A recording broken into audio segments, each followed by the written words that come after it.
Final Fantasy XV is an enigma. I remember people loving it when it was first released, followed by some mild criticism later on, and then years later, the narrative seems to be that it was just a complete dumpster fire of a game. Now, I can understand people feeling shortchanged if they played the game at launch. There were quite a few bugs and missing story beats that seemed to indicate a rushed delivery, but over the years, the game has only gotten objectively better, with DLC and patches fixing a lot of the issues people had with it. Plus, you know, we got that sweet Cuphead crossover, but was it too little, too late? If you were to jump into Final Fantasy XV right now, it'd be pretty confusing. There's the base game, then all the DLC, the movie, the anime, and their chronology is not clear on the surface level at all. And if you were trying to play the games during its release, it was even more confusing. Before making this video, I had never played any of the DLC or really dove into the greater lore of 15, and so when I played the game in 2016, it felt very incomplete to me. Not that it was bad, just that there was things tugging on the back of my mind. Like, wait, was that character introduced already? What happened to that girl? Are we messing with multiple timelines? Did I miss something? Who's this H&M mannequin-looking motherfucker? Why is Hillary Clinton in this game?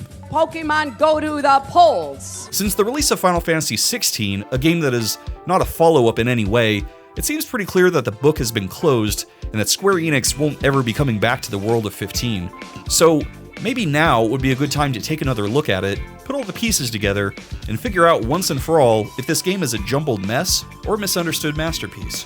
Let's all hop in our daddy's fancy car and begin our epic road trip down memory lane. This is the Final Fantasy XV retrospective.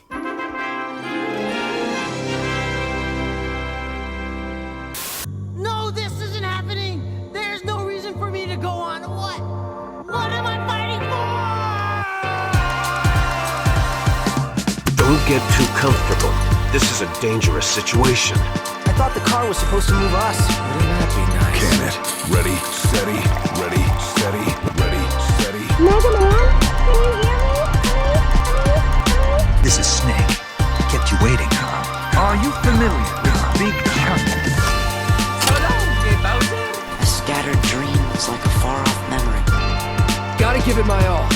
Hope you're ready. We can't save the world from a CD player. Final Fantasy XV was a game 10 years in the making. Well, sort of. It started as a completely separate idea before changing, evolving, and then being stuck in limbo for a while. But to get a better idea of how it started, we'll need to take a step back to the previous mainline game, Final Fantasy XIII. Released in 2009, FF13 takes place in the floating dystopian world of Cocoon, and the protagonist, Lightning, a female Cloud Strife more or less, fights against the tyrannical Sanctum government, who's trying to eliminate her sister for being involved with Pulse, a godlike entity that the Sanctum is at war with. FF13 was the first in a collection of games called the Fabula Nova Crystallis, which, wow, what a name, huh? It included the sequel games FF13-2, Lightning Returns, and a few other spin-offs that take place in the same universe. 13 wasn't received amazingly well by fans of the series, and so it should come as no surprise that the sequels and spin-offs weren't huge moneymakers either. Up until writing this, I had no idea that they were even released in America, because I don't think I've ever heard anyone mention them even once. It's probably not helped by the fact that these games are all stuck on the cursed PS3 island, where few escape. Maybe the Fabula Nova Crystallis world needs its own deep dive, but that'll have to wait till later. So, what does all this have to do with Final Fantasy XV? Well, 15 was originally going to be part of this universe, and it was going to be called Final Fantasy XIII Versus. It was going to be headed by the Kingdom Hearts developers, it was going to have similar gameplay. Square released a trailer that was more or less a proof of concept than anything, but there's still some things that stuck with me after watching it. For starters, the design of the protagonist, Noctis, is largely the same. An early version of 15's main theme, Somnus, is playing. A great song by Yoko Shimomura, but we'll talk more about the soundtrack later in the video. Noctis is riding his dad's car, the Regalia, and using his teleport ability, as well as his ability to summon weapons. The trailer ends with him being a sleepy boy, and we get to see an early version of the game's logo, which would mostly stay the same. Honestly, you could tell that the Kingdom Hearts team made this, as it feels more like the secret video at the end of the first Kingdom Hearts more than anything. Fun fact, in Kingdom Hearts 3, Square would parody its own development of 13 Versus with an in-universe RPG called Verum Rex, starring Yozora, who's a character that's meant to parody Noctis. Yozora also shows up as a secret boss at the end of the game. Through a series of trailers released during Versus development, we get to see early drafts of characters like Aranea and Lunafreya, Ignis, Prompto, and Gladiolus, as well as some glimpses at the world, the monsters, and at the time, the more Kingdom Hearts-inspired action combat. But as the game evolved, it began to get its own identity, and started to look less and less like its original source material, with the only similarities to 13 being the Fabula Nova Crystallis core lore of ancient deities and crystals and shit, none of which was apparent anyways since Versus was set in a pseudo-modern world. So by 2011, Square Enix decided to axe the 13 Versus title and just make it the next mainline game in the series. Square Enix also decided to scrap plans for the PlayStation 3 release, as it was near the end of its life cycle, and instead start developing it for the upcoming PlayStation 4. It's interesting watching these old trailers for 13 Versus. You can really see the quality difference between the PS3 and how much better it would come to look on the PS4. Kingdom Hearts' grandfather, Tetsuya Nomura, headed up Versus 13, which included designing the main characters and story concepts. But with the transition to the PS4, Final Fantasy alumni Hajime Tabata was brought on to help co-direct the project. Apropos of nothing, Tetsuya Nomura supposedly showed up to work one day after seeing 2012's Les Miserables and insisted on changing Final Fantasy 15 into a musical. He was promptly fired. Just kidding. But kind of not really. And I'm Javert! Nomura's time began to get tied up with his work on Dream Drop Distance, HD remasters of the other Kingdom Hearts games, and more, so he eventually left FF15 entirely, which made Tabata the sole director. Between 2011 and 2014, the FF15 team was working hard, but not able to release a lot of information about the game, leading to several journalists questioning whether or not it was ever going to get released. The team was pressured to not only make a holiday deadline, but for the first time in the Final Fantasy series, have a simultaneous worldwide release date. By the end of 2014, the development team felt confident enough to start showing trailers and releasing regular updates to the press about the upcoming game, and in November 2016, Final Fantasy XV finally hit the world stage. Since Square Enix began developing ideas for the 13 universe in 2006, immediately after the launch of Final Fantasy XII, it is fair to say that 15's development did technically start 10 years before its release. 15, by the way, is still considered part of the Fabula Nova Crystallis universe, though the connection is pretty minimal. Hajime Tabata acknowledged that fans would have a hard time following the lore of a universe that began with 13, continued through a series of less popular games, and then continued into 15, a game that barely ended up being the same way it started. So Tabata tried minimizing the connection to Fabula Nova Crystallis as much as possible, as to not confuse players. Too late for that, bud.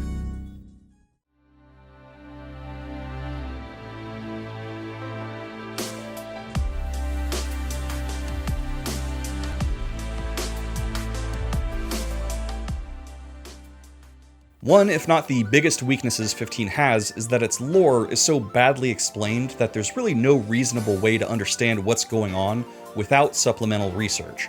And while some concepts are gradually drip-fed to the player throughout the 30-hour or so storyline, on the whole, the story is pretty incomprehensible on a first playthrough. And not in a fun, enigmatic way like watching a Christopher Nolan movie and picking up things you didn't the first time. Oh my god, Inception is Inception spelled backwards. This is more like the developers saying, and then Luna performed an ascension ritual. Oh shit, did we forget to explain what an ascension ritual is? Whoops, our bad. So for simplicity's sake, I'm gonna cover a few things I think would benefit you to know before moving forward.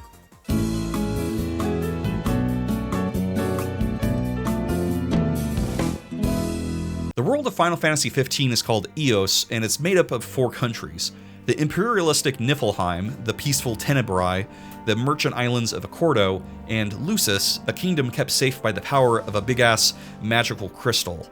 For years, Niflheim, with their advanced technology and powerful military, has waged war against Lucis to steal the power of the crystal for themselves. The king of Lucis, Regis Lucis Callum, or just Reggie, or the Reginator, uses the crystal to create a magical barrier around the crown city of Insomnia to keep those pesky Niflheimians at bay. Unfortunately, this puts a huge toll on his health and is rapidly aging him. The spell can't last forever, and over the years, Niflheim's reach has extended closer and closer to the crown city, waiting for the day that Reggie drops his guard. Years later, Reggie's son, Prince Noctis, is about to go on a road trip to see his fiancée, Lunafreya Nox Fleuret, and marry her. Nox is sent off by his father, and the scene very much gives an ominous, "I'll tell you about your real mother when you get back," Ned Stark kind of vibe. Wait a minute. Who voices Reggie in the Kingsglaive movie? Ah shit, Reggie's toast, isn't he? Accompanying Noctis on his road trip are his 3 friends, Gladio, Ignis, and Prompto. Gladio serves as the prince's shield, just as his father, Clarus, once served as Reggie's shield. He's a brash, no-nonsense kind of guy, and despite never wearing a shirt and living on a diet of cup noodle, he takes his job very seriously. Ignis is the prim and proper one. He's the prince's advisor / butler. He's both the chauffeur and the chef, and he's always coming up with a new recipe. Prompto is Noctis' childhood friend and the only one that doesn't technically work for him. He's often the comic relief character and documents their adventure with his DSLR camera. Why wouldn't they make it a Sony camera at least? The product placement opportunity was right there, you idiots. Together, they form a really strong team. Gladio is the bronze, Ignis the brains, Prompto the heart, and Noctis is the peen. Noctis first met Luna Freya years earlier while on a diplomatic visit to Tenebrae with his father. The 2 kids would begin a lifelong friendship, but during the visit, they were ambushed by the Empire, who saw an opportunity to kill the Lucian royal family. Regis attempted to save Luna Freya from the massacre, but only managed to get Noctis to safety. Luna and her brother Ravis were left behind, doomed to be captives of Niflheim. 12 years later, Niflheim offered a peace deal to Lucis. The deal was essentially that in exchange for Lucis ceding the whole of their country to be annexed by Niflheim, the crown city of Insomnia would retain its independence. This obviously was a really terrible deal for the good guys, but King Regis kinda had his back against the wall as the Empire was way more powerful at this point, so he didn't really have a choice. This deal is getting worse all the time. Part of the deal was that Lady Luna Freya needed to marry Prince Noctis so that there would be a symbolic union between Lucis and Tenebrae, and by extension, Niflheim. Noctis and Luna kept in touch over the years through writing, but they never really had a romantic love, per se, so naturally the prince feels pretty awkward about being forced into a political marriage. I know. You're not gonna tell me. Then don't ask. What was that about? You don't say. As for Luna, she's your typical noble, gentle, sacrificial lamb character that seems to inspire everyone just by existing. Her personality is kind of basic, but I gotta give her credit for doing battle in high heels and a skin-tight dress. I also really love her design in general, especially contrasted to Noctis's black color scheme. Maybe I'm just a simpleton, but I like contrasting visuals. Luna Freya serves as the current Oracle, which is basically the Pope. They act as intermediaries between humans and the gods. They go around healing people afflicted with disease, and if they ever get near J.D. Vance, they fucking die. But to really understand Luna's calling, there's a few really important pieces of lore we have to cover first. Astrals are basically gods that have shaped the history of Eos and play an important role in its future. There's Titan, the god of Earth. Titan basically is Kratos from God of War if he became hooked on crystal meth. Then there's Rama, the storm god. Do you know what happens to a toad that gets hit by lightning? Same thing as everything else. Shiva is the god of ice. Don't worry, she's the good kind of ice. The giant sexy woman kind. Now that's an ice we could all get behind. What do you mean I can't get behind her? Fucking Square Enix Puritans. And if you thought Shiva was hot, wait till you get a look at Leviathan, the god of water. This dragon could get me wet anytime, if you know what I'm saying. And if you thought Leviathan was hot, wait till you get a look at Ifrit, who's the god of fire. So, you know, that's as hot as it gets. Bahamut is the god of war and sort of the figurehead of the Astrals. I mean, he has to be, right? Look how big he is. Imagine if he was like third in charge and he had to take orders from the fucking water dragon with its derpy face. I don't think so. And lastly, there's the Prophet Muhammad, who I'm not allowed to show. He surprisingly doesn't have a huge role in the story.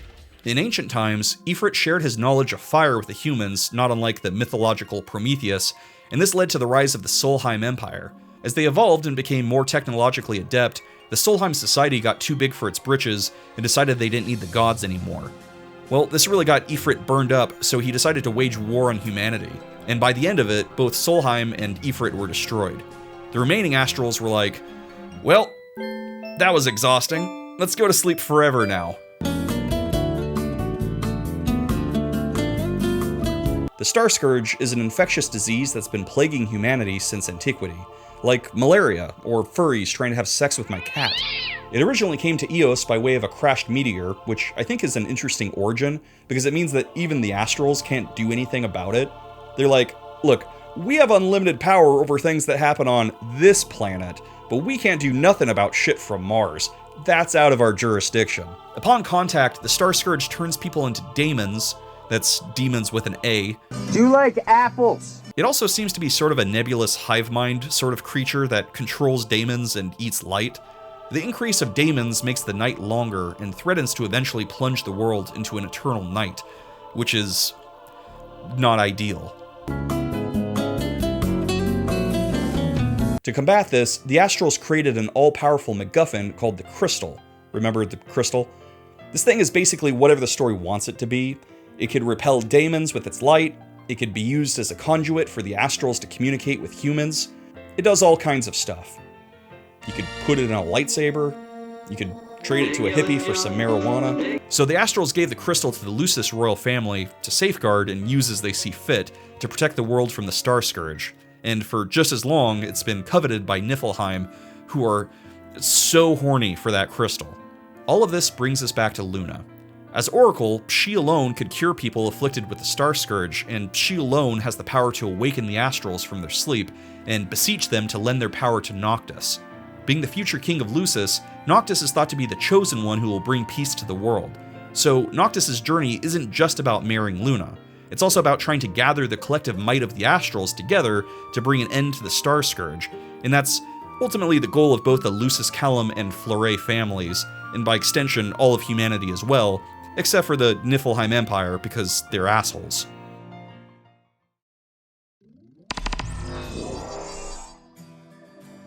Final Fantasy XV has a very distinct and personalized world. The developers basically said, hey, what if we still have battles against monsters, and there's kings and kingdoms and magic and all that, but also it's 2016 and everyone has a smartphone and the internet, and also the royalty in this game dressed like Abercrombie models. Fashion. Style. Look. Noctis' royal car, the Regalia, is the most obvious and story-relevant example of this modern style, and is the main means of transport for the players across the big open world of Eos. Having Final Fantasy work in the modern world was a brave choice, love it or hate it. There's definitely nothing quite as surreal as cruising around in a car and then getting out to fight a giant dinosaur monster with swords. Unfortunately for Noctis and his pals, however, the Regalia breaks down shortly after leaving Insomnia. As they push the car and bicker with each other, a cover of Stand By Me by Florence the Machine plays. Stand By Me is a romantic song, but in this context, it's used to show the bond between the group of friends and how they'll have to rely on each other's strengths during their adventure. This opening sets a great tone for the themes of the game, which we'll see more of later on. Noctis and friends push the Regalia to the nearest gas station, a pit stop in the Dust Bowl town of Hammerhead. That's where we meet two of our primary allies throughout the story, the mechanic Cindy and her grandfather Cid. For those even remotely familiar with the Final Fantasy series, Cid is a reoccurring character who takes on different roles for each game, but he's usually a mechanic or a pilot. But in this world, he's an old friend of King Regis, and he's passed his mechanic knowledge onto his granddaughter, Cindy, who will be your main contact instead. Cindy's obviously meant to be the game's sex symbol here, and she was used heavily in the game's advertising and whatnot early on. Cindy, Cid's grease monkey granddaughter. And, yeah, I get it, but personally, the southern accent really doesn't do anything for me. If anything, it's basically penis repellent. Y'all. Cindy is nice enough, though not exactly overflowing with personality, but she needs time to fix up the Regalia, so that gives the player plenty of time to go on fetch quests and familiarize themselves with the mechanics of the game. The majority of side missions in 15 take the form of monster bounties, which you can usually find at a local diner or anywhere that people congregate. They're pretty straightforward: go find the monster and kill it, then return for the reward. This game is really stingy with its allocation of money, so taking on these bounties is pretty much essential. Otherwise, you won't have cash for potions or a night at the inn. This first chapter is kind of a drag. I understand it's necessary for the player to learn about combat and whatnot, but there had to be a more interesting way of accomplishing this, or a more lively setting. This whole area feels like that half hour or so in A New Hope between the droids getting captured by the Jawas and Luke leaving for Mos Eisley. Maybe it's just me, but I always found that chunk of the movie to be incredibly boring. In Final Fantasy XV, the Hammerhead chapter is just as dull. In pursuit of these monster bounties, you'll get your first taste of the game's combat system. There's a lot to talk about here, so let's dig into it. The combat in Final Fantasy XV is as fascinating as it is infuriating, and as creative as it is perplexing. One false move and we're done for. Stay sharp. It isn't over yet. When will it end?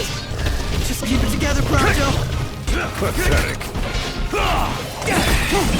Boys, we're the home stretch. Ready, guys? Oh yeah. I remember being really impressed with it when I first played the game in 2016, but on a second playthrough, I'm definitely seeing some kinks in the armor. First, the battles look great. There's a ton of animations created for characters as they dodge and parry attacks, making the fights look smooth and natural. The party members talking and calling out to each other really gives the sense of engagement for the player, like you're really in the thick of things with your comrades.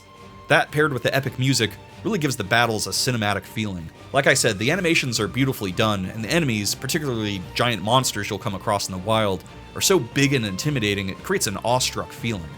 And that, I think, goes a long way into tricking your brain into thinking that the combat is really deeper than it is. If I were to reduce the combat down to its lowest common denominator, it'd be hold the circle button to automatically attack, hold square to automatically dodge. Now, there's some nuance here, and as you progress throughout the game and level up your characters, you'll unlock different abilities that mixes up the combat a bit, like being able to switch between party members, for example. But for the most part, the core mechanics here are painfully simple and get repetitive real fast. It's not even like Kingdom Hearts combat where you have to keep pressing the attack button to hack away at an enemy, you literally just have to hold the attack button. Similarly, to dodge an attack, you don't need to time it out at all, you could just keep your finger on the dodge button when you're not attacking and you'll automatically dodge. This makes a lot of battles basically impossible to lose. And of course, without a challenge, it's not really fun to play, is it? The combat seems like it wants to be like the free flow system from the Batman Arkham games that were popular at the time, which makes sense. The fights in those games are also beautifully animated and make the player feel powerful, but they were a lot more developed. But like I mentioned, there is nuance here. Every time you dodge, it depletes some of your energy, so you can't auto-dodge forever, but the game is pretty liberal with that meter, so with weaker enemies, yeah, you could kinda dodge forever.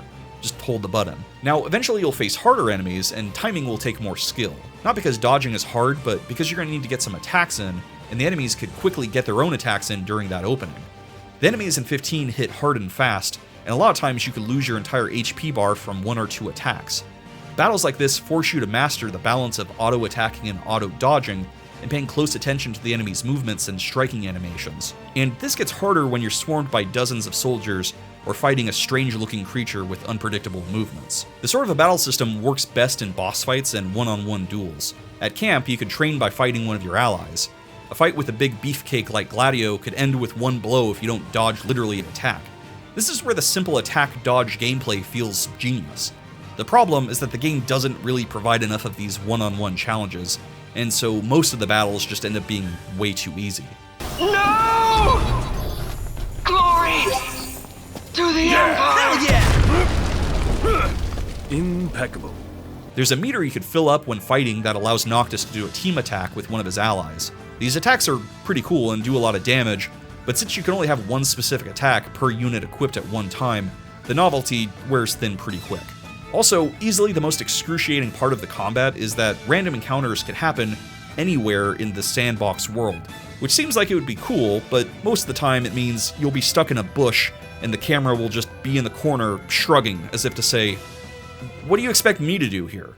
Magic plays a huge role in the Final Fantasy universe, so how does it get used in 15? Well, in the stupidest way possible, of course. In other Final Fantasy games, you learn spells, and using those spells in battle uses MP. Usually spells are overpowered and MP is limited, and so there's that balance of saving your magic for when you need it and then using it strategically. In 15, magic is dumbed down to just fire, thunder, and ice. These ores store each element accordingly, and you could drain that energy into a magic vial, which you could then use to craft a magic attack. These ores could be found at campsites, sometimes in dungeons, and very rarely anywhere else. So, to give an example, to cast a fireball, just one singular fireball, you have to find an ore, drain it, go into the menu, craft a fire spell from that vial of energy, then equip that fire spell. You have to do this every freaking time you want to cast a single fireball. Really? Again? It's such a terribly implemented, time-consuming, and obtuse way of casting a spell that it's almost never worth the time or energy to do it. Not unless you're fighting a boss that's super weak to a particular element, and even then, just hacking away at it with melee attacks does the trick 99% of the time. Final Fantasy XV does its magic system so dirty in this game, and I absolutely hate it. Imagine the frustration of taking the time to craft a singular attack, and then the enemy just dodges it easily, which will happen, by the way. Why are we still here? Just to suffer? Anyways, that's all I have to say about the combat.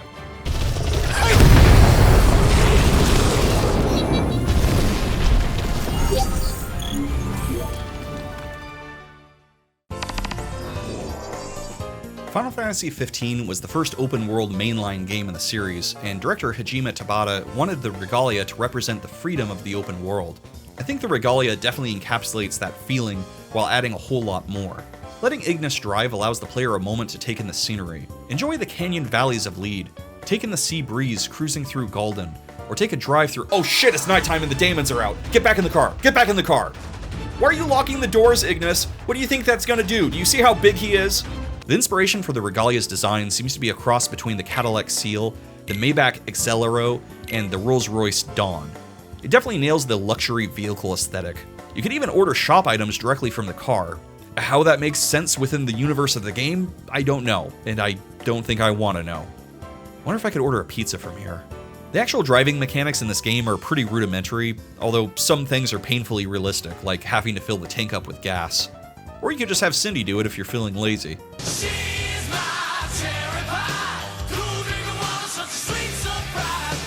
No, I told you already, I can't get past that southern accent. It doesn't matter how loud you blast cherry pie, my opinion's not going to change. Later on, you could upgrade the Regalia to Type D, which gives the Regalia massive wheels and the ability to go off-road. That's right, you could turn your dad's luxury car into a monster truck, and it's awesome. And if you enjoyed getting stuck in some bushes while fighting on foot, you're gonna have a blast getting stuck in a crevasse immediately after driving off-road. Hold on guys, I think I can wiggle my way out of this. See, I told you I could handle it. Near the end of the game, you'll be able to upgrade the Regalia to its ultimate form, which gives the old girl some wings and jet engines and lets you take off into the sky. That's right, they fly now. They fly now? They fly now! The Type D is very much a late-game screwing around type bonus that all but breaks the game's fragile, self-contained world of invisible walls, unfinished areas, and glitchy mechanics. But it's also a lot of fun, and it's cool seeing Lucis from a bird's eye view. Just good luck landing this thing without crashing. Or lifting off, for that matter. Woohoo! Check it out! No, no, no, no, no!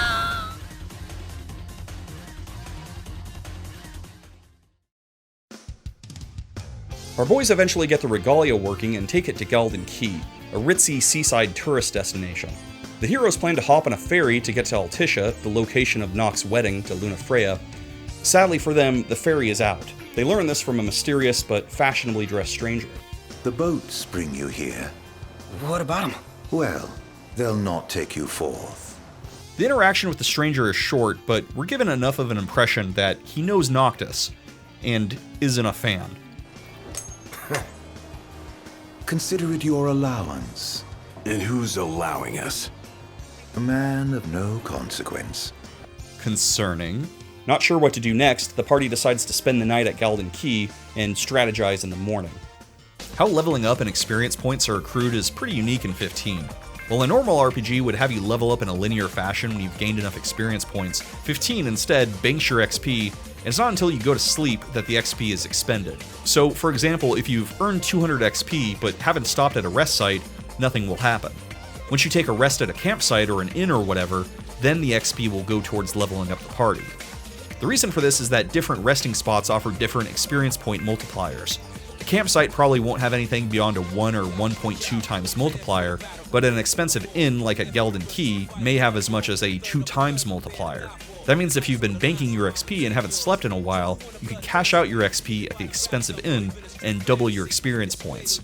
Now your 200 XP turns into 400, and you suddenly jump from level 1 to level 4 overnight. Personally, I don't love or hate this system. I think it's really creative, and there's fun ways that you can game it to your advantage. But conversely, whenever you take a rest, it's easy to get a sense of buyer's remorse, like, maybe I should have gone to an inn instead. After our boys go to bed, we're unexpectedly hit with a full-motion cutscene of an attack on Insomnia by the nation of Niflheim. It takes several scenes from the Kingsglaive movie and condenses it down to the most important moments, namely that King Reggie, the Reginator, has been murdered, and the city has fallen. Then the game just continues after that, with no further explanation of what we just saw or who half these characters are. Like, surely you've all seen the animated film Kingsglaive and watched it right before playing this game, right? Right? When critics originally complained about 15 being unfinished, this is a pretty good example of that. The main story absolutely relies on supplemental reading, and that's always a slap in the audience's face. Like, Endgame, I get needing to watch the other films for. But there's a limit, you know? Like, now, you can't even watch a Spider-Man movie without having to watch all the other Marvel movies and TV shows first. Just tell a self-contained story, fuck you. The boys wake up in the morning and are devastated to learn about Insomnia's fall, which is all over the news. The Imperial army has taken the Crown City. Lies. He won't believe his father and home city have fallen until he sees it with his own eyes, so the boys hop in the car and trek back towards Insomnia. There's an Imperial blockade on the highway outside the city, and the area is just swarming with soldiers. Noctis takes his rage out on some of them, and after getting to a vantage point of the city, it becomes clear that his home really has been taken over and his father really is dead. Honestly, it's pretty shocking to have an all is lost moment this early in the game's story. I mean, I feel like we barely got to know anyone yet, especially the Reginator. When I first played the game, I was content to just shrug it off and go, you know, whatever. But this time around, I really want to explore the backstory here.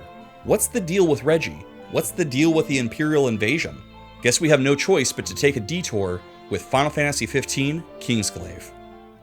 I'm afraid you're out of luck. What's this? Some sort of souvenir? Consider it your allowance. Yeah. And who's allowing us? A man of no consequence. Yeah, right.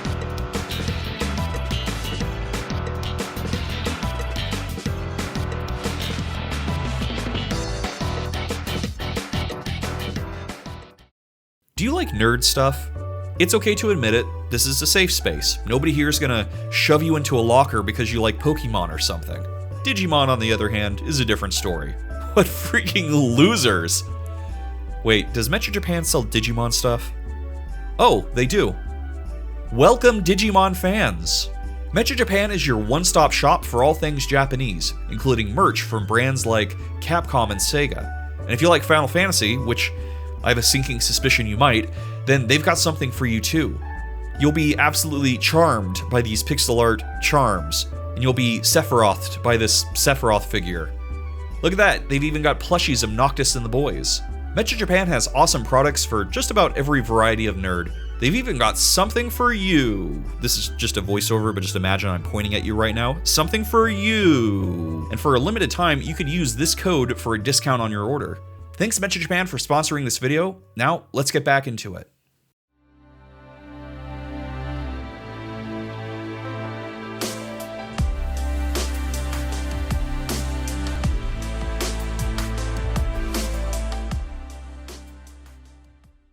Alright, time to talk about Kingsglaive. Psych, bitch, you're not ready for Kingsglaive, because we need to go even further back than that.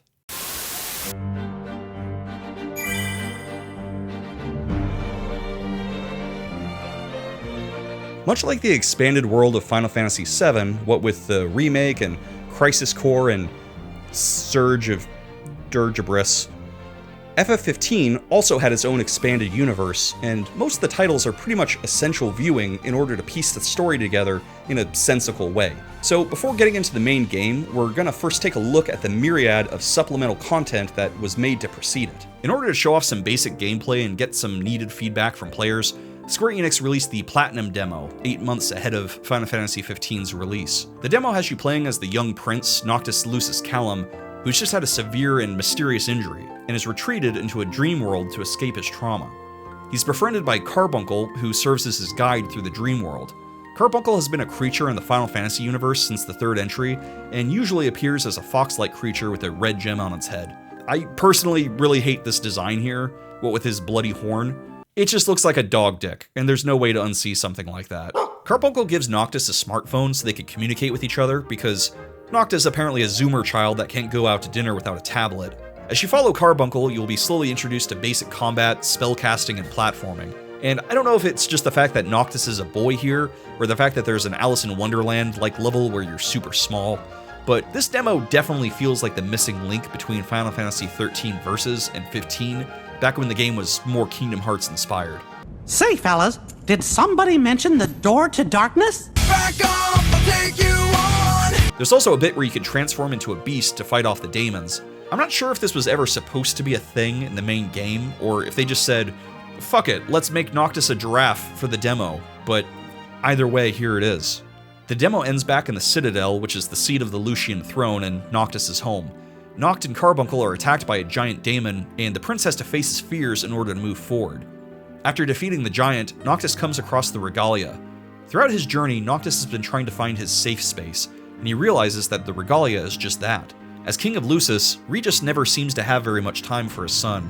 But as Carbuncle puts it, Noct will always be with his dad when he's in his car. Hey, if that got you a little in the emotions, we haven't even gotten started yet, so buckle up. Outside Noctis' dream, Regis has given his sleeping son a Carbuncle figurine, and encourages him to be brave despite what happened to him.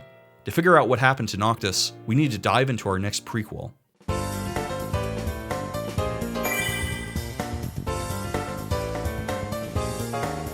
After the Platinum demo, Square Enix kept the hype going by releasing Final Fantasy XV Brotherhood.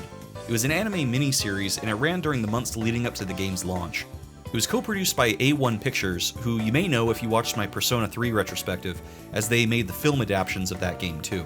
During Noctis' journey throughout the main game, he's accompanied by his 3 best mates, and each episode of the anime features a flashback that explains how their bonds were first formed.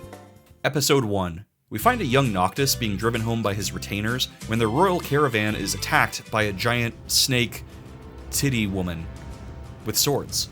Noctis seriously injured and all his retainers are killed. Things are looking pretty grim, but at the last moment his dad arrives and saves Noct's life. This of course will lead directly into the Platinum demo. Episode 2. Episode 2 features a young Prompto who happens to be a very big boy. His home life consists of sitting in the dark and eating hamburgers because he's a fat little fucker. I can say that, you can't. Unless you're fat too. Hashtag fat privilege. Hashtag this is the only fat privilege. One day Prompto comes across an injured puppy and nurses it back to health. This dog ends up belonging to Luna Freya. Wait, how far away is Tenebrae? How the hell did her dog wander off that far? Anyways, the pup finds her way back to her owner, leading to Prompto receiving a heartfelt letter from the Oracle, encouraging him to befriend the Crown Prince, who happens to go to the same school as him. Despite being famous, Noct takes the loner route, and Prompto has plenty of opportunities to befriend the prince. But Prompto's insecurities about his weight prevent him from getting close to others. This Prompto's a good old-fashioned losing weight training montage.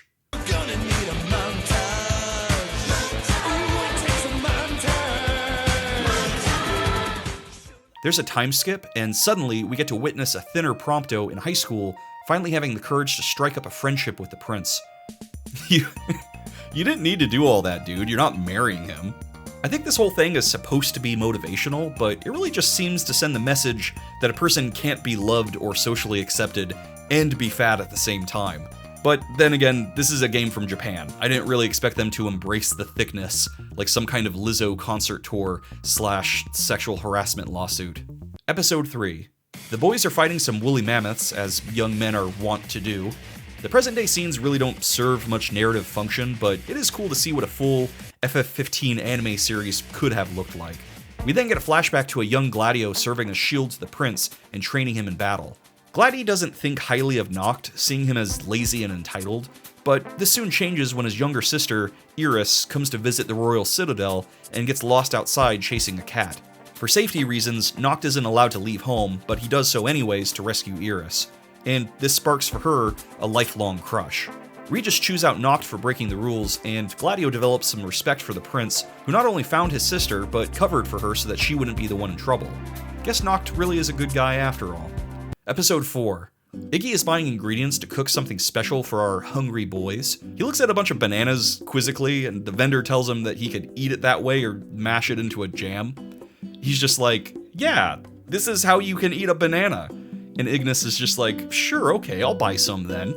I'm a professional chef, supposedly. You said these things were called, what again, bananas?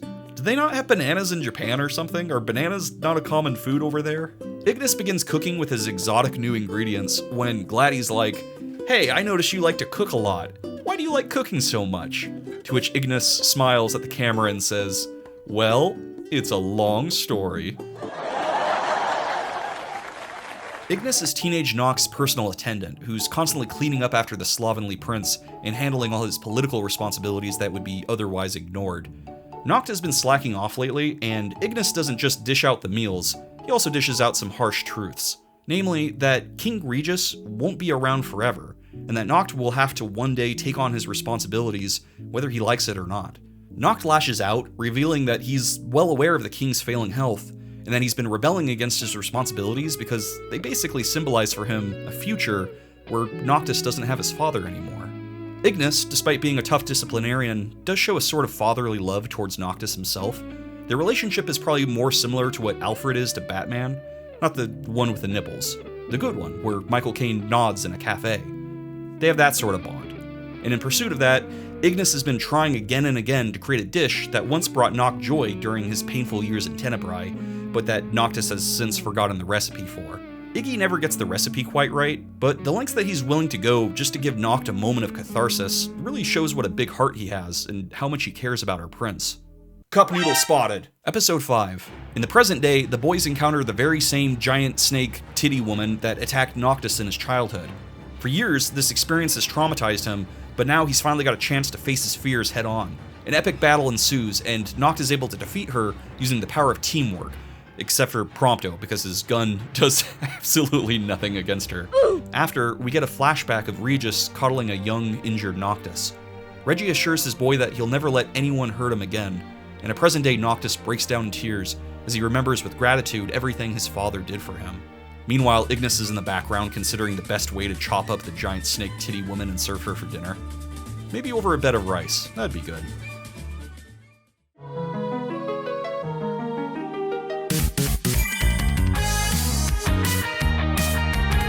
I really don't know where to fit this bit into the video because it doesn't really add anything to the narrative, but I'm just gonna jam it in anyways, like AI in a fridge, or a coming out scene before the gang fights a giant spider monster. I'm not trying to be a hater, Will, but you see that there's more important things happening right now, right? A King's Tale starts with Regis telling his son a bedtime story about his younger years when he stopped Lucis from being invaded by daemons. What follows is a side-scrolling beat-em-up of all things, where you play as a younger Regis clearing the streets of supernatural threats, like a slightly less cool Constantine. The gameplay resembles Turtles in Time, and it's fun for the novelty of it, but it doesn't really contribute much to the greater story. It is interesting to learn that Reggie had his own 3 loyal bros, and that years later his son would have a similar friendship dynamic of his own. There's Claris, Gladio's dad, who's apparently had more facelifts than Michael Jackson. Sid, who's best known for having a hot niece, despite the accent. And then there's Wescombe, who we'll meet later in the game, and who would almost certainly be played by Jeffrey Wright in a movie adaptation. Although, why the hell would this game ever get turned into a movie?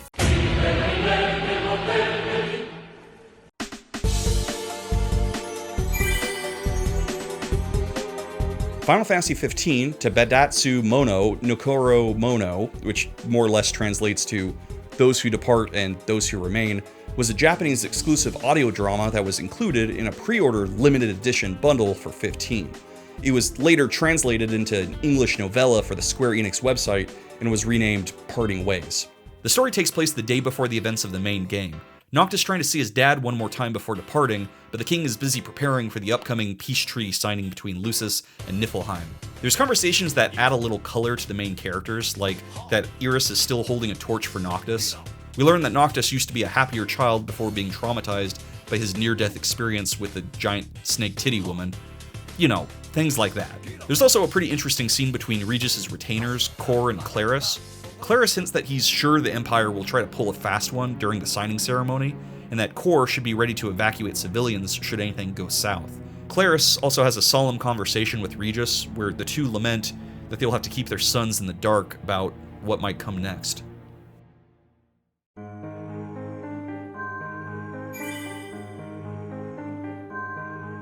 Now, talking about all these prequels first may have seemed like a bit of a detour, but but I think it's important we got to know the Reginator a little bit better in order for his death to have more weight. We love a good tragic dad death on this channel. Kingsglaive was a direct-to-digital film released in August 2016 to help build up hype for FF15's launch in November. It got a 19% on Rotten Tomatoes, with the main complaint being that pretty much only fans of the game would want to watch this movie. Yeah, no shit. There wasn't a ton of advertising for this film at the time, and the only promotional material I could find online were these test renders of the character's hair. So, if Luna's hair is interesting to you, feast your eyes on this. Speaking of Luna, her face design is kind of weird in this film. I can't quite put my finger on it, but she looks like she was bitten by a radioactive Ella Purnell. This was probably an attempt to de-animeify the character to appeal to a Western market, which is also probably why they cast Game of Thrones actress Lena Headey to voice her. The casting is pretty wild because they also snagged fellow Game of Thrones actor Sean Bean to voice Regis and Aaron Paul to voice the protagonist Nyx. But then the rest of the characters are clearly voiced by just English dub anime voice actors, so it's just the most jarring thing to listen to. This crystal has protected the seat of Lucian royalty for millennia, and it's our sworn duty to protect it. That's right, Regis Senpai! Oh no, the bad guys are after that darn crystal again! Oh no, I'm falling down, Reggie-kun! Whoa! This isn't even an exaggeration. Listen to this scene. You jerk. It's your fault he got stuck there. Not a very nice welcome for a big hero. Not a very nice outfit for one either. Never brings out my eyes. What you put in this? Tastes like a chocobo turd. Hey, shut your trap. Aaron Paul sounds so much better than everyone here, it's crazy. This is like watching an elementary school production of Oklahoma, but it's starring Daniel Day-Lewis. I drink your milkshake. I drink it up! Following Niflheim's invasion of Tenebrae, King Reggie assembles a strike team called the Kingsglaive, who he shared his Lucian crystal magic with. With this borrowed power, these otherwise ordinary folk could teleport, summon royal weapons, and use magic to fight against Niflheim and the ever-growing presence of daemons. But with the news of a peace deal that would hand over most of Lucis to the Empire, the Kingsglaive rightfully feel betrayed. After all, they'd been fighting to protect these lands for years, and just like that, it was all gonna go away. Chief among the dissenters is the captain of the Kingsglaive, Titus Dratus, which is just about the chattiest name possible. Keep an eye on him because he'll be important later.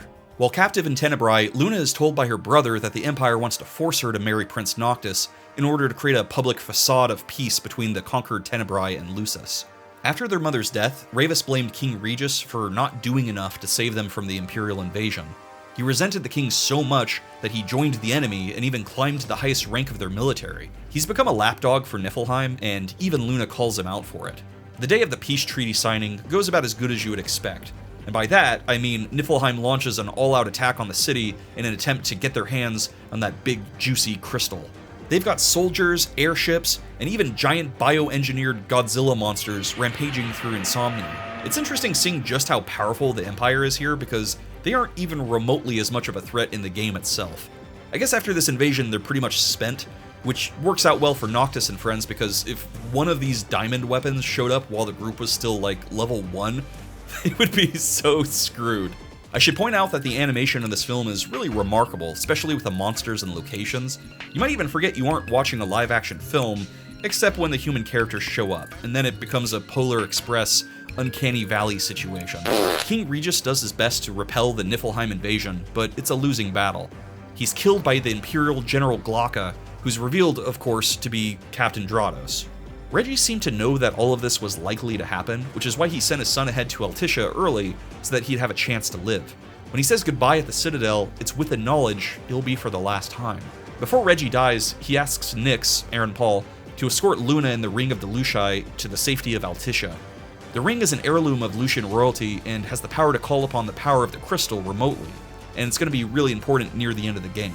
Ravus at one point tries to take it for himself, but the ring deems him unworthy and burns off his freaking arm. As for Dratos, he and many of the Kingsglaive aided the Empire in their plot after feeling like Reggie betrayed them.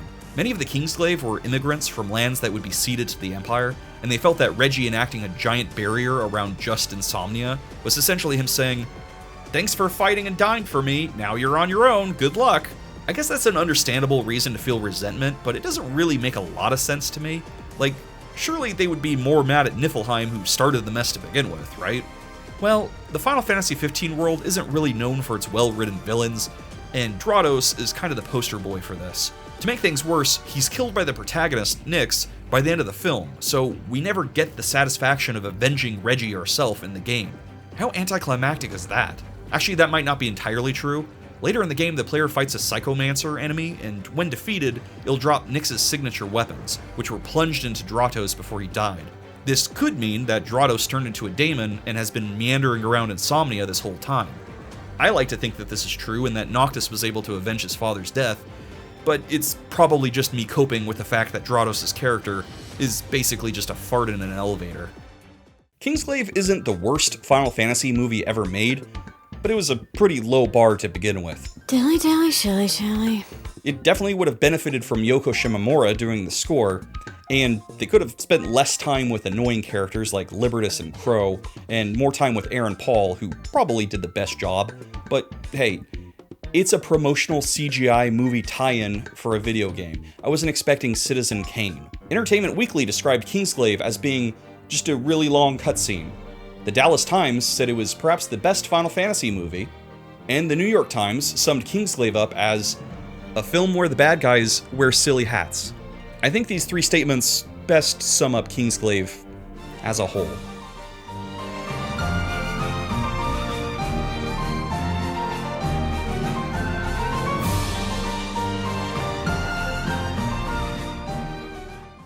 Giant monsters, ancient swords, flying cars.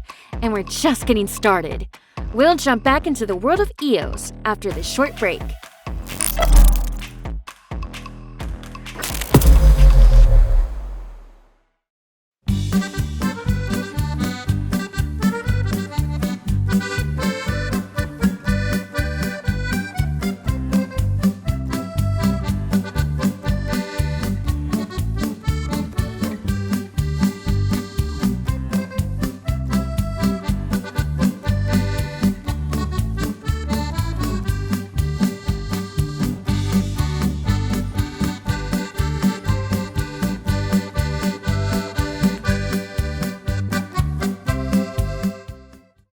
The only thing that would make this presentation better would be a snack. I wonder if Iggie could whip us up some popcorn. Final Fantasy XV continues now.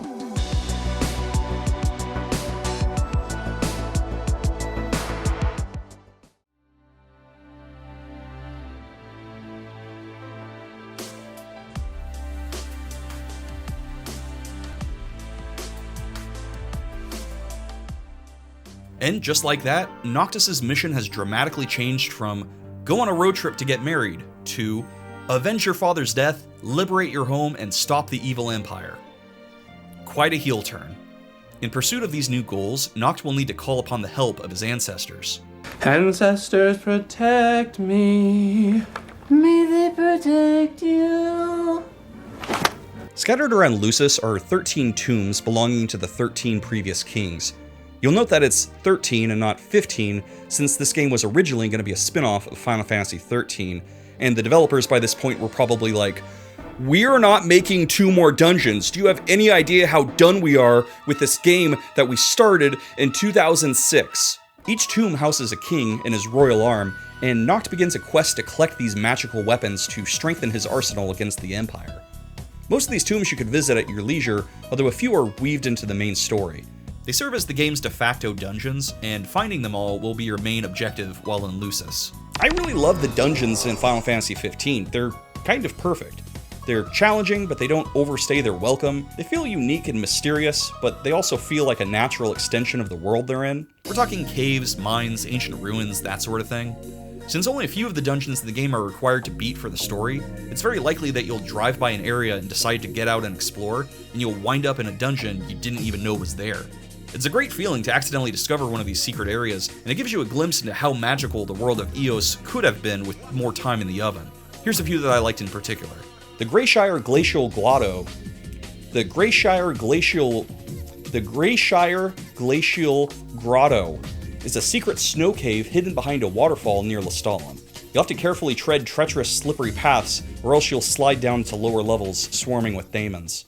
The Ficatio Hollow is a deep, dark cavern found after entering through some stony ruins in the Disguise region. You have to squeeze between tight rocks, try not to get lost in the dark, and near the end you'll have to take on a Naga, which is a snake with a creepy human face.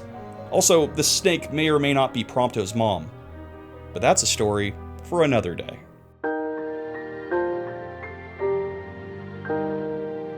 The Staelif Grove is an underground dungeon found in the Vesper Pool, which is a giant lake in the Clegane region.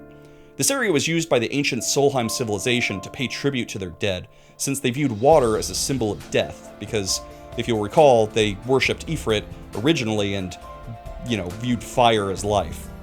Because the ruins are enchanted with ancient magic, you'll be able to go underneath the lake and somehow stay dry. It's really eerie and surreal seeing the surface of the lake above you as you make your descent, but you're also somehow underwater, but you're not at the same time. It's all like Schrodinger's cat. Schrodinger was a neighbor I knew once that liked to drown cats. What could I say? Germans are into some weird stuff. At the bottom of the grove is everyone's favorite Aztec feathered serpent, Quetzalcoatl. The dungeon boss fights in this game are so good. Seeing this giant dragon sitting at the end of this hallway blocking the only path to the royal arm I needed was such an unforgettable moment, and the ensuing fight was appropriately epic. There's a lot I'll criticize this game for, but I think the things they did right ought to be showered with praise, and the dungeons are just awesome. Hidden in each dungeon is a giant mysterious door. What's this? What's what? This supposed to keep us out? Or keep something far more dangerous in. These doors absolutely remind me of the giant underground door in Little Nemo, the one that sealed the Nightmare King, and Nemo is goaded into opening it. The idea of this massive door in an underground area you're not supposed to be in was so ominous and exciting, and these vaults evoked a similar feeling in me.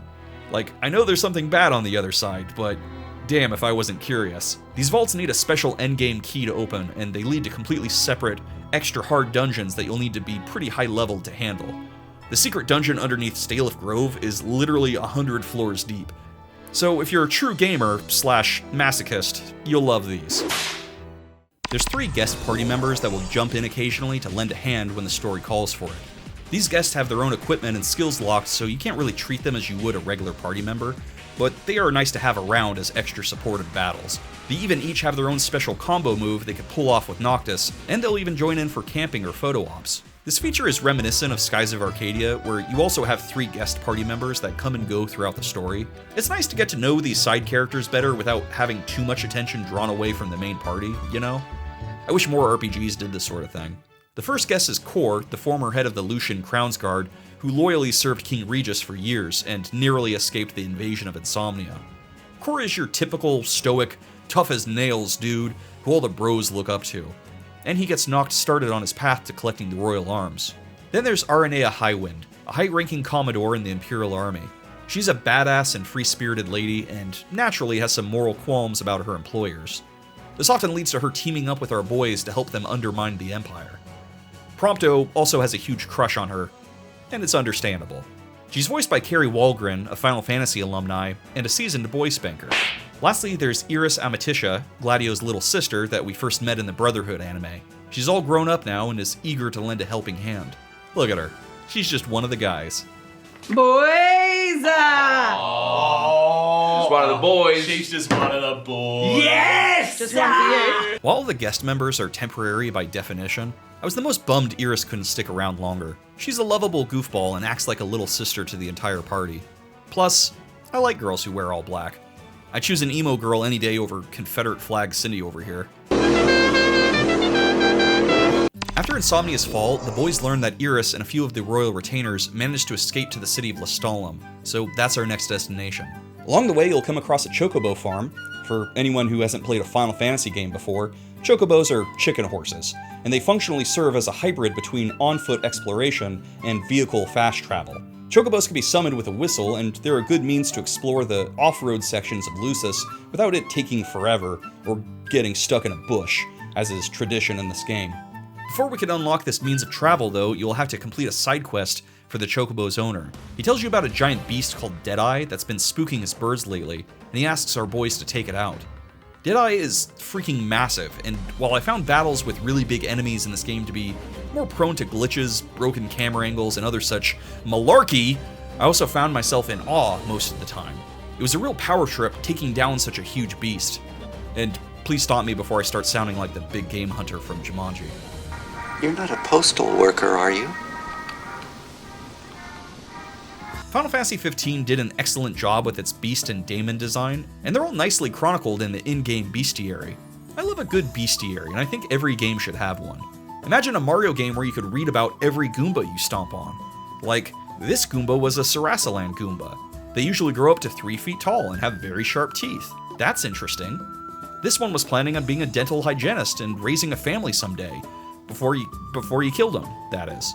If you're a Final Fantasy veteran, then you'll recognize most of these monsters, and you'll want to collect them all to 100% the bestiary. Galvanate, Trionate, Melusine Skeleton, Marlboro, Saberclaw, Killer Bee, Cactar. Now you may be saying, Wes, didn't you do this joke already in your Persona 3 retrospective?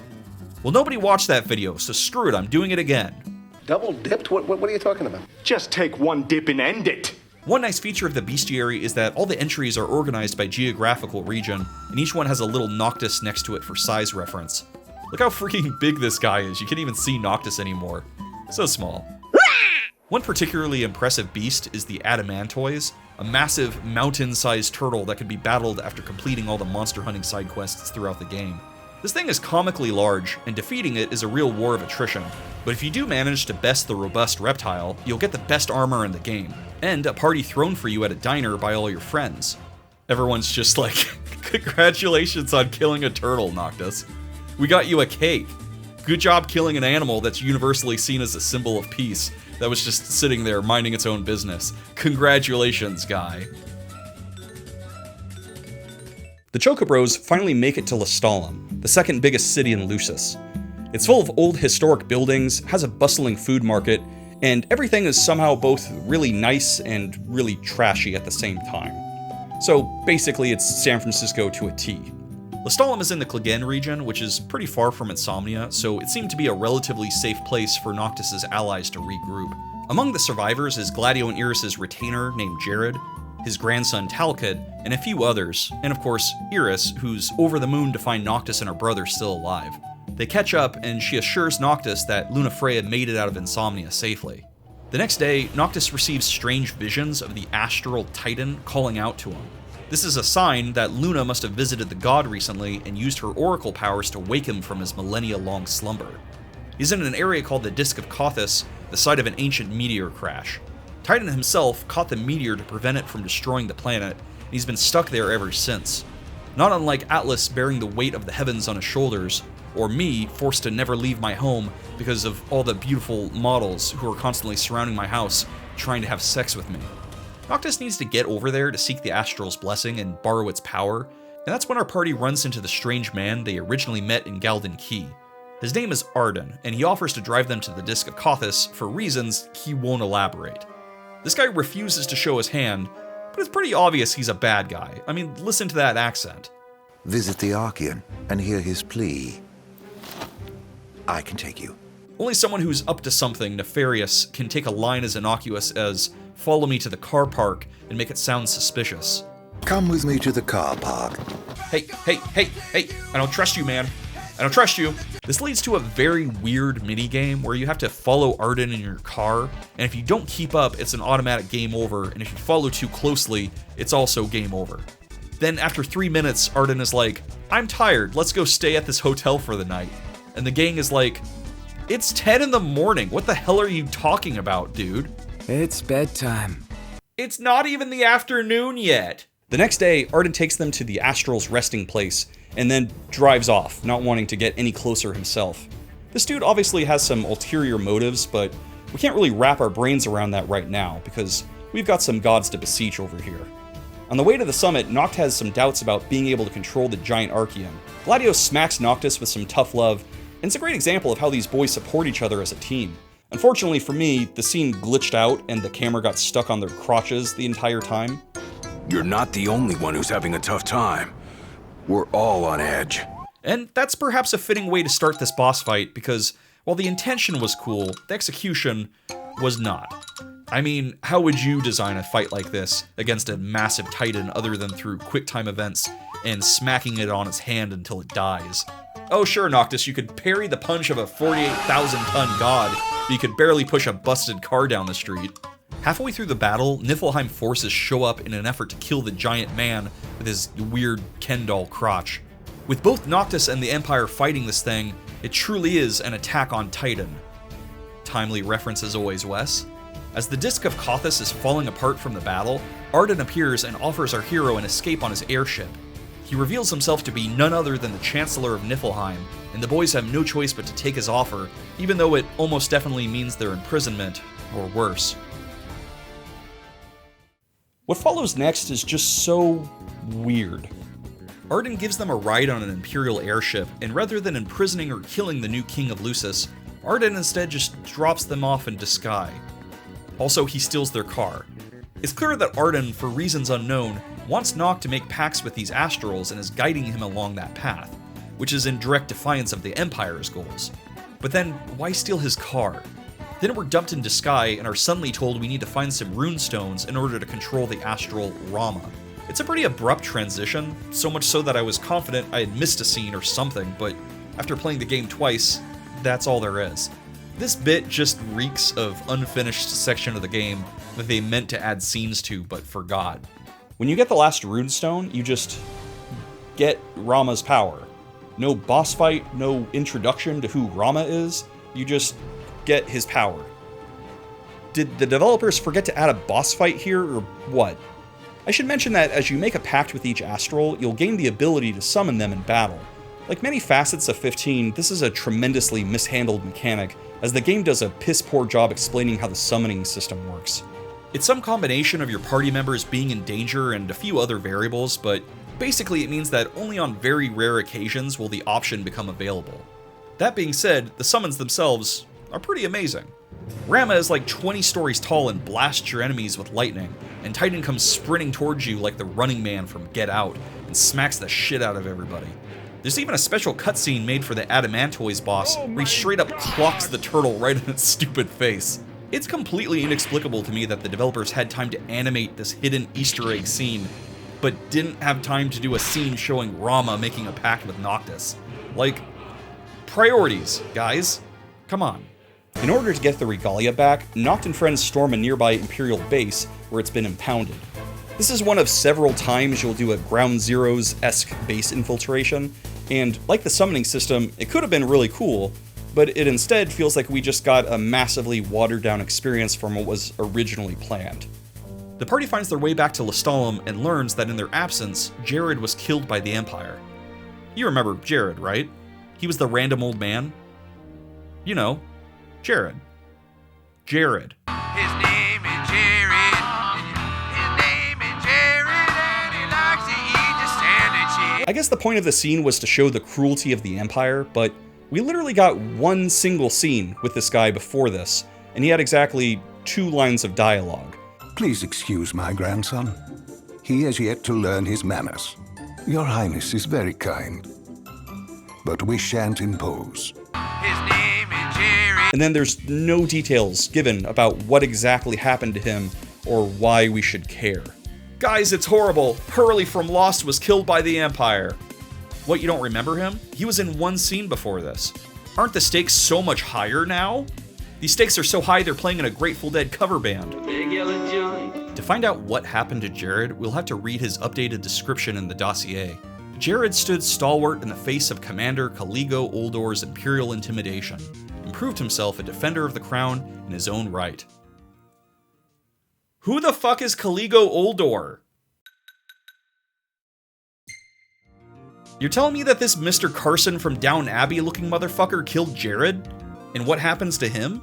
We spend a whole mission trying to sneak up on him and Solid Snake his ass, only to discover 5 minutes later that he escaped, and Noctis never sees or hears from him again. That night, troubled by Jared's death, Noctis has a nightmare. It's a pre-rendered CGI scene where he single-handedly takes down a whole Imperial base by himself, but he eventually gets overwhelmed. It's such a weird scene to use here. And as it turns out, it was a shortened version of a trailer for the game back when it was still Final Fantasy XIII Versus. And one obvious tell here is that Noctis' design is different. So why the hell did they include this scene here? This section of the game, chapters 3 through 8, seem to be nothing but one nonsensical creative decision after another. I can't take it anymore. Let's talk about Cup Noodle. One of the things that 15 does right is its road trip aesthetic, and what better complements the freedom of the open road than camping out under the stars? In lieu of inns, which are few and far between in Lucis, the boys will set up camp when they're ready to call it a night. The campsites serve a few functions. The first is what I mentioned earlier in the video, that when you go to sleep, your experience you've gained in battle is tallied up and spent leveling up the party. The second is that at campsites you'll have the opportunity to take on your teammates in battle through training. And the third is that you'll be able to cook a delicious-ass meal that will nourish and sustain these 4 growing boys and their ever-changing bodies. Or you could just make toast. Meals provide different temporary status bonuses like increased health or magic resistance or what have you, and they're usually best strategically eaten before entering dungeons or taking on bosses. The graphics show their age a little nowadays, but when this game first came out, these dishes looked amazing. Damn, Square Enix, you didn't have to add jiggle physics to the eggs. I mean, don't get me wrong, I love a good jiggling egg as much as the next guy, but again, there was no cutscene with Ramuh. But hey, how could I really complain about this? There's over 100 dishes, and each one is remarkably unique and faithfully represents the ingredients collected and the beast butchered to make it. They even kept the crocodile head so he could watch you eat his body. You can make a towering Scooby-Doo-ass looking sandwich. This is the meat that comes from a mountain-sized turtle. Then of course, there's Cup Noodle. Hello there. Care for cup noodles? Look, I get it. Square Enix had to pay the bills. We've all done things that we're ashamed of for money.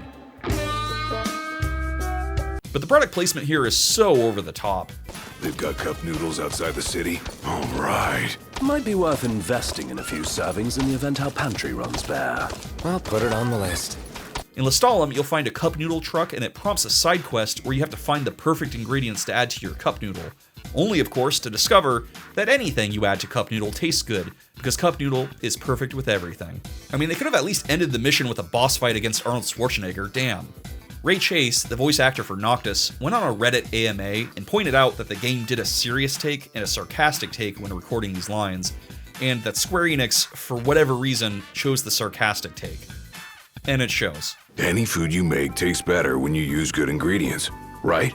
Then, if you take something already delicious like cup noodles and add in the finest, freshest ingredients, what do you get? The ultimate flavor experience. So I ask you, Noct, what's your favorite ingredient?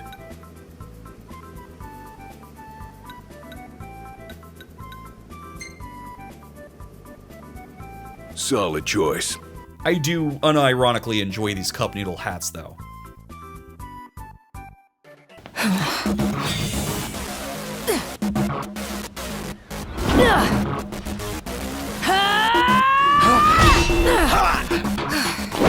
Hey, pretty boy. Let's see what you can do.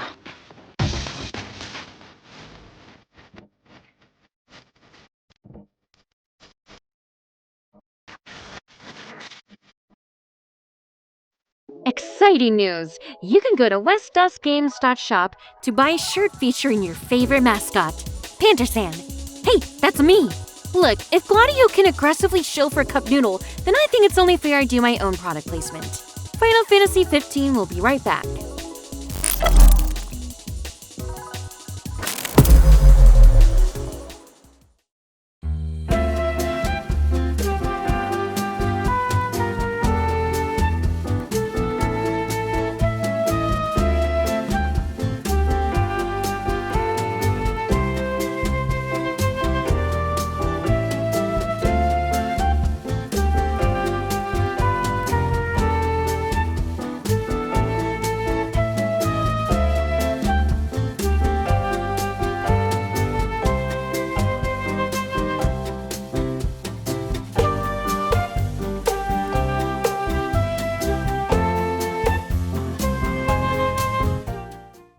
Time to hop in the Regalia and continue our journey. You remember to fill a tank, right? Final Fantasy 15 starts now.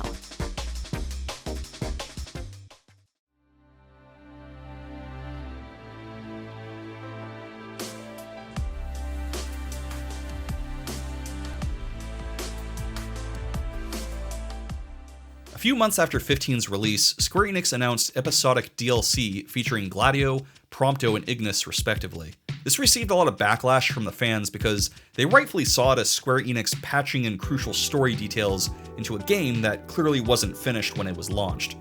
The DLCs weren't expensive, like $5 or so, but still rubbed a lot of people the wrong way.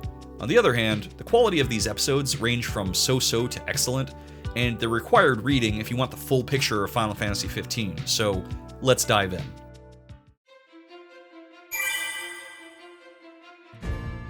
Not long after receiving Rama's blessing, the party is confronted by Ravus, who's since been given a brand new Magitech arm to replace the one he lost in Kingsglaive, acting a fool. He's not a fan of Noctis, and he's adamantly against the Astrals being awakened, for reasons we'll understand later, and so this leads to a hostile confrontation between the two. Gladio tries to step in and is pushed aside with little effort. Move, bitch, get out the way, bitch, get out the way. This takes a toll on his ego, and Gladio decides to go off on a journey of self-discovery so that he could grow stronger and better serve the king. His quest takes him to the Tempering Grounds, a cave that's home to a god called Gilgamesh the Blade Master. Many have sought him out to test his strength, and none have returned, save for Quay, who agrees to go along with the king's shield as a mentor.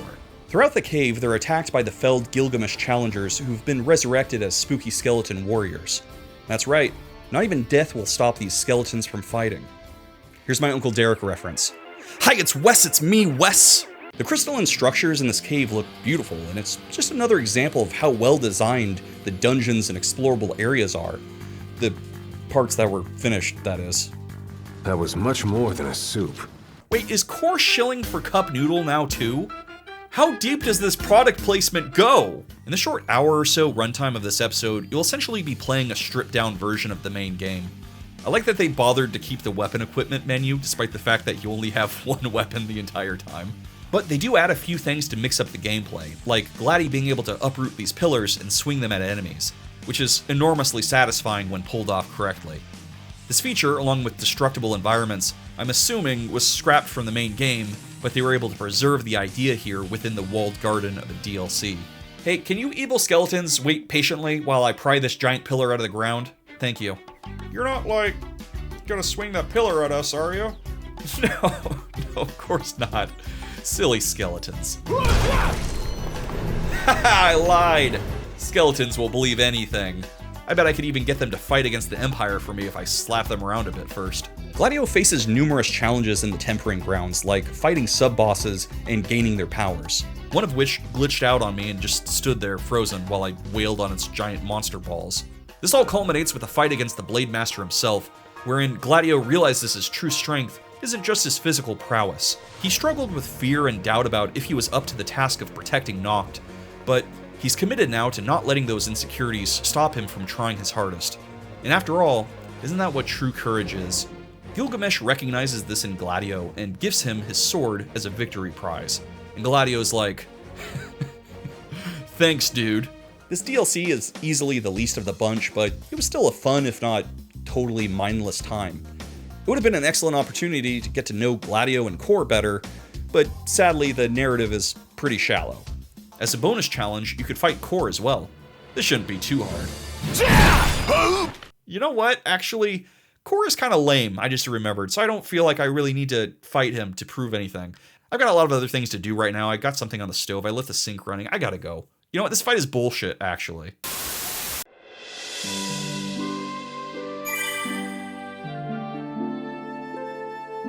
Gladio eventually reunites with the boys, and they all head off towards Cape Cayam, a peninsula where Cid and some of your Lucian allies have set up a safe house. The next Astral is in Altissia, where Lady Luna recently escaped to, so that's where we're going to need to go next. Cid's just finished fixing up his boat, and he agrees to ferry your party across the sea, so Noctis could finally reunite with his fiancée. You can count on old Wes. Wes mentioned, I finally made it into a Final Fantasy, you guys. I am truly iconic. Altissia is a beautiful and inspired location. It's made up of several island cities that rest between waterfalls and mountains, and people get around by way of bridges and gondolas. It's obviously inspired by Venice, but it almost feels like Rivendell too, with its magnificent and ancient-seeming buildings and royal palaces overflowing with boutique architecture and flair. They've got a cheesecake factory and a sunglass hut, This place is a middle-class white person's fantasy. And while the city that we get to explore is pretty large, it only makes up about 10% of what was actually designed that the player never gets to see. The upbeat vibe of the happy tourists in the bustling city betrays the strange and uneasy feeling that lurks under the surface of this chapter. It's not really clear if the wedding is still on, we don't know if Luna's in danger, and the arrival of the Empire feels inevitable. And worst of all, Hillary Clinton is the mayor, and she insists on having an hour-long meeting with you behind closed doors. Why don't you Pokemon Go to the Leviathan summoning ritual? What proceeds next is possibly the most inexplicable scene in a game with flying cars and time-traveling dogs. You play this weird minigame where you have to negotiate with the mayor about Luna's upcoming ritual. You see, Luna needs to awaken the astral Leviathan so Noctis could forge a pact, but the mayor is worried about the damage the giant creature might do to their city, not to mention the threat of Niflheim, who will inevitably try to interfere. It's a super weird scene where you have to choose the right dialogue combinations, but you can't really fail, so there's really no point to it. I went out of my way to choose the worst answers, and it didn't really change anything, other than Hillary thinking that I was quite a rude young man. This meeting didn't instill me with confidence. The next day, Luna gives an inspiring speech to a crowd of Alticians, telling them that things may get worse before they get better, but that things will indeed get better. The speech makes more sense with the pretext that the nights are getting longer due to the increase of daemons, and that humanity's hope is dwindling as the Starscourge ravishes Eos, and all of this should have been elaborated better for the scene to have any impact, but whatever. Noctis watches her from the crowd, and it's, unfortunately, the one singular non-flashback scene the two will have with each other in the entire game, before things go south. Luna succeeds in awakening Leviathan, who's apparently been chilling under the sea this whole time. Niflheim appears as expected to try and stop Noctis from making a pact, and general chaos ensues as Leviathan wrecks Altissia like a big dumb asshole. I love that we just spent all day negotiating with Hillary Clinton to ensure her people's safety, only for Leviathan to immediately drown half the city. Like, what was the point? Now, we have the benefit of the supplemental information that we've covered so far, like the prequel content and Kingsglaive and whatnot, but imagine playing this through for the first time without that info. It'd be pretty easy to get lost, and the game really does a shit job explaining what's going on, especially in terms of why the Empire's interfering. To make things worse, the fight with the Leviathan is easily the most broken, glitchy, infuriating experience in the whole game. Anyone, even someone with no knowledge of 15's troubled development history, could see just how unfinished and untested this bit is. One moment you're teleporting from broken bit of ground to the next, but sometimes you'll clip through areas and fall to your death in the water. Sometimes you go Super Saiyan and fly around the beast, but then the camera gets fucked and you can't really tell what's going on. Sometimes the QuickTime event inputs don't process and you're stuck in an infinite loop, which requires you to restart the game. It's the worst! In the midst of this chaos, we see one of the strangest and most tragic twists in the story so far. Ardyn, who's arrived with the Niflheim forces, stabs Lunafreya. Noctis watches from a distance and is powerless to stop him. And do remind him about the crystal. Noctis, in a fit of rage, conquers Leviathan and then goes back to see his fiancée one last time. She says goodbye to Noct and gives him his father's ring as she sinks into the depths of the sea.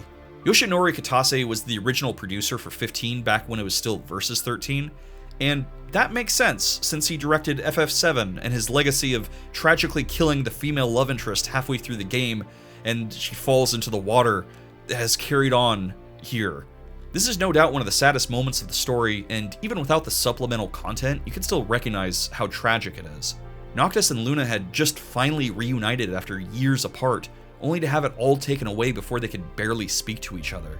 Before we even get to see what their relationship could have looked like. And it's a real villainizing moment for Ardyn, who at this point kept his intentions about as ambiguous as possible, but now he has very clearly and dramatically shown his hand as someone who wants Noctis to suffer, and has found the cruelest way possible to do it.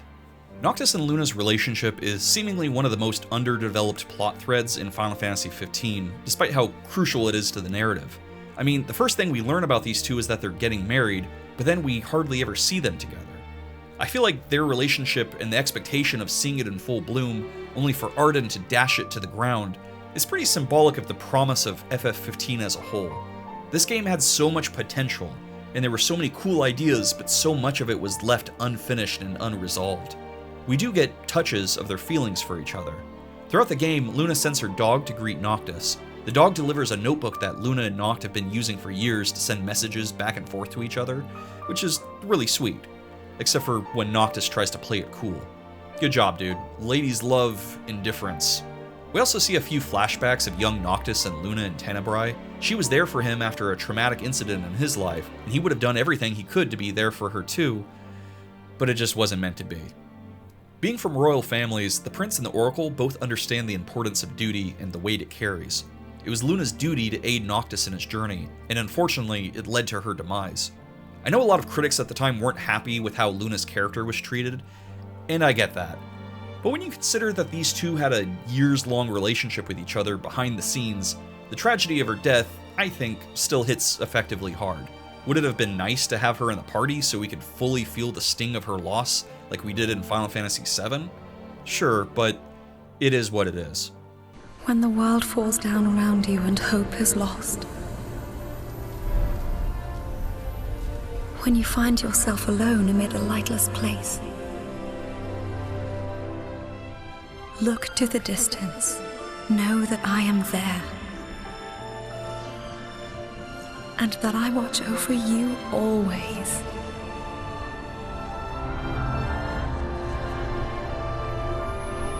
Farewell, dear Noctis.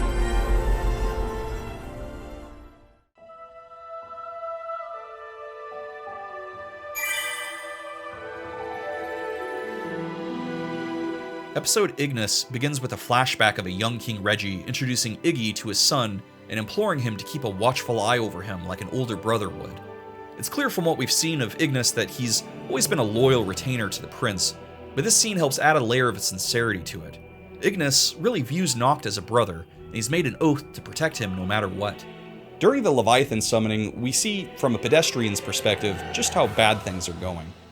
Imperial forces are invading the city. Buildings are crumbling, and in the chaos, Ignis gets separated from his friends. No, not the Cheesecake Factory! Imperial bastards! Like the destructible environments from Gladys' episode, we get introduced to swimming, which was another mechanic scrapped from the main game, but brought back to life here. I mean, it's probably just as well. I think the developers probably didn't want some smart-ass player to break the game by swimming all the way from Lucis to Altissia or something. I watch where you kick it! You people find your own river out! Altissia was intricately detailed, but it kept Noct behind a ton of invisible walls. Episode Ignis tries to get as much mileage out of their designs as possible by opening up Altissia into more of a free-roam playground, and they achieve this through swimming, but also through roof climbing via grappling hook. That's right, Iggie's graduated from Alfred to Batman. With a higher vantage point, the tactician-minded retainer can see which areas are under Imperial control and which areas need liberating. This, at first glance, seems like we're going to get introduced to some new strategical element of gameplay, but it ends up being a fart in the wind, boiling down to kill all the enemies. Which, you know, duh. To make things worse, between Prompto and Gladio, Iggie's combat is easily the clunkiest and least fun to play. He has daggers that could be charged with ice, fire, or electricity at will, but it seems to make very little difference, and the game doesn't seem to ever indicate when an enemy has an elemental weakness, so you'll just end up guessing the enemy's affinity half the time anyways. Plus, part of Iggie's combo string is him doing these mad dashes that majorly overshoots past the enemy, and the camera could barely keep up. It's a mess, and it's especially problematic in the narrow alleys and confined rooftops you'll be fighting in, and it'll result in you falling into the water for no good reason half the time, which is probably the only reason they added the swimming mechanic here at all. Iggie runs into Commander Caligo from earlier. You remember, he was the guy who killed Jared and then fucked off and we never saw him again. Well, this DLC attempts to rectify this by including him as a sub-boss. Caligo, as we learn, is trying to use the chaos of the Imperial invasion to cover his true goal of stealing the Ring of Lucii for himself. Ravis warns the commander that the ring takes a hefty price for those not worthy to wear it, but Caligo's greed leads to his downfall. In a twist of fate, Ravis joins Iggie as a guest party member, since the two have a shared interest in finding Noctis and Luna. Ravis, as the game progresses, is becoming more of an anti-hero than a villain. I guess having your arm burned off by a magic ring really does tend to humble a guy. And we learn that Ravis has always been protective of his sister, and is opposed to these summoning rituals due to the risk it puts her in. It also helps add some context for Ravus hating Noctis so much, seeing as he's a willing accessory to her peril. We really don't get a lot of time to know Ravus during the main story, and his motives are fleshed out in a really compelling way here. I just wish they had gone with a different voice actor. In short bits it's fine, but when he talks long enough, he starts sounding like Waspinator. No savior king could possibly be born of such cowardice. Waspinator, terrorize! Tragedy strikes when our heroes come across a passed out Noctis and a dead Lunafreya. Ravus is naturally overcome with grief, and he laments that she wasn't able to live the peaceful life that she deserved. Things get worse when Ardyn and his Imperial troops surround and incapacitate them. Ardyn threatens to kill a helpless Noct, and in a desperate attempt to save his friend, Ignis does something really reckless. Whatever it takes, I will protect him. He puts on the ring of the Lucii and begs the gods for their power, no matter the cost. To everyone's immense surprise, the ring deems him worthy and grants him enough power to stand against Ardyn. This was very much that moment from Endgame when Captain America is deemed worthy to wield Thor's hammer because he's pure of heart, even though he's just a normal human. Man, I need to go outside and touch some grass after that sentence. Nerd! Ardyn flees, leaving Noct to live another day. Sadly, Ignis's loan of power had pretty steep interest. The ring has permanently robbed him of his eyesight. Ravus, who watched this all unfold, develops a newfound respect for our boys, seeing that they would do anything for each other, just like he would have done anything for his sister. Ignis' sacrifice is infuriating to me because it was actually wholly unnecessary. Because as we learn later, Ardyn never really had any intention of killing Noctis right there, but Ignis of course didn't know that. And even more infuriating, in the main game there's never even an attempt to explain to the player how Ignis lost his sight. So if you don't play the DLC, then Ignis' injury will just be completely inscrutable. Like, was this guy just jerking it non-stop until he went blind or what? But hey, at least I got to ride around in a boat while getting shot at like freaking Indiana Jones, so that was pretty fun. Keep up. Right.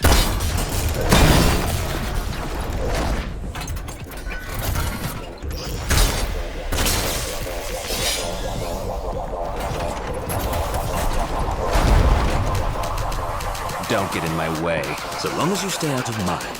Well, if you're so keen on keeping him safe, I'd like to see you try. You all right? Well enough. Well, resilient, I'll give you that.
Now, I have to be careful about talking about the music in this game because Square Enix is very litigious about using their songs in YouTube videos, so if I just keep talking over the music, I might avoid getting flagged. Prolific video game composer and favorite of the channel, Yoko Shimomura was brought in to do the soundtrack for 15, stepping in for Nobuo Uematsu, who had previously scored all the mainline games up till 13. Shimomura is best known for her work on Kingdom Hearts, Xenoblade Chronicles, and Live Alive, a game that people will get mad at you no matter how you pronounce it. Despite contributing to Square Enix for years, she was oddly never asked to work on a mainline Final Fantasy game until 15. And even then, not really, because she was hired on back when the game was still Versus 13.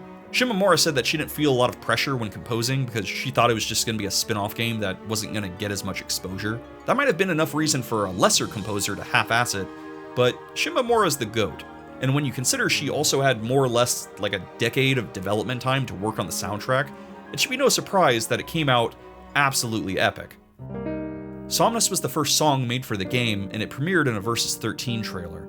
It's a melancholy tune that's meant to be about the weight of responsibility and facing one's destiny.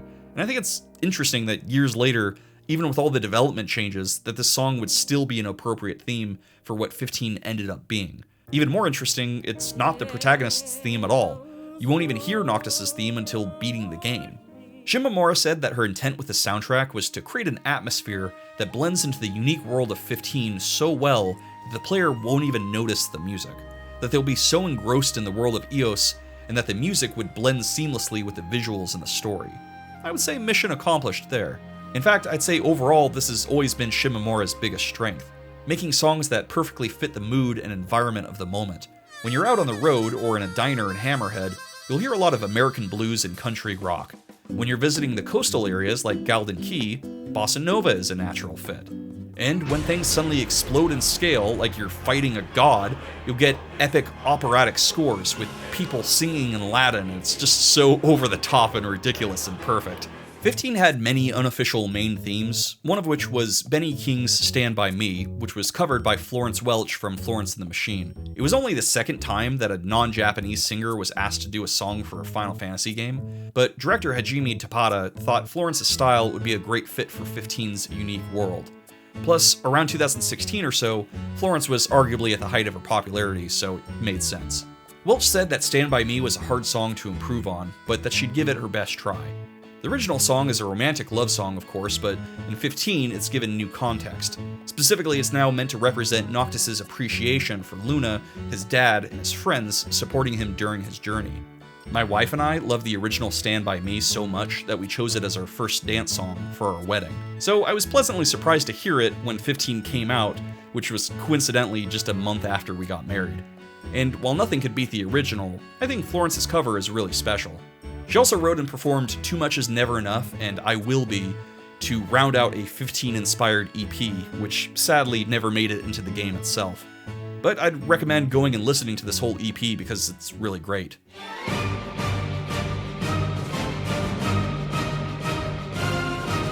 Stand Your Ground is easily my favorite battle theme in any RPG. I mean, you can't make an intro that gets you more pumped for battle than that. You just can't. Valsity Fantastica is a whimsical piece that was featured heavily in the trailers for the game, and for good reason. Luna's theme song is called Prayer to Luna, and it does a good job capturing her stoic beauty and resolve despite her circumstances. I also like that it's just a bad pun of Claire de Lune. I don't know why composers feel the need to make bad puns, but I'm a lame dad, so I'm on board.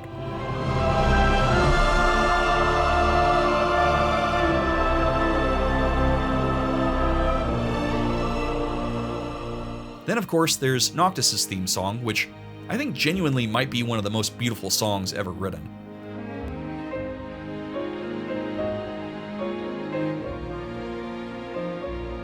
I'd love to play it in its entirety, but, you know, YouTube.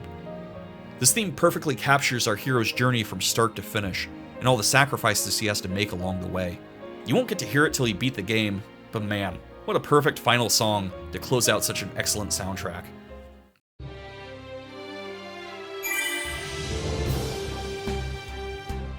Alright, who's ready to hear me complain some more?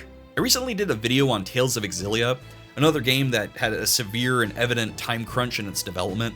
A little past halfway through the game, the party crosses from the main world of Res Maxia to a secondary world called Olympios, and it's so obviously unfinished because the whole continent is just barren nothingness and invisible walls. Well, we've reached that point in Final Fantasy XV. Chapter 10 starts off with our boys on a train headed for Niflheim. After the horrific events of Altissia, Noctis decided to take the fight to the Empire by finding the remaining royal tombs and taking back the stolen crystal. These are tough times for our boys. Ignis is blind, and that's caused a major disruption in how the team operates, and Noct is stuck in a pit of depression from losing his fiancée.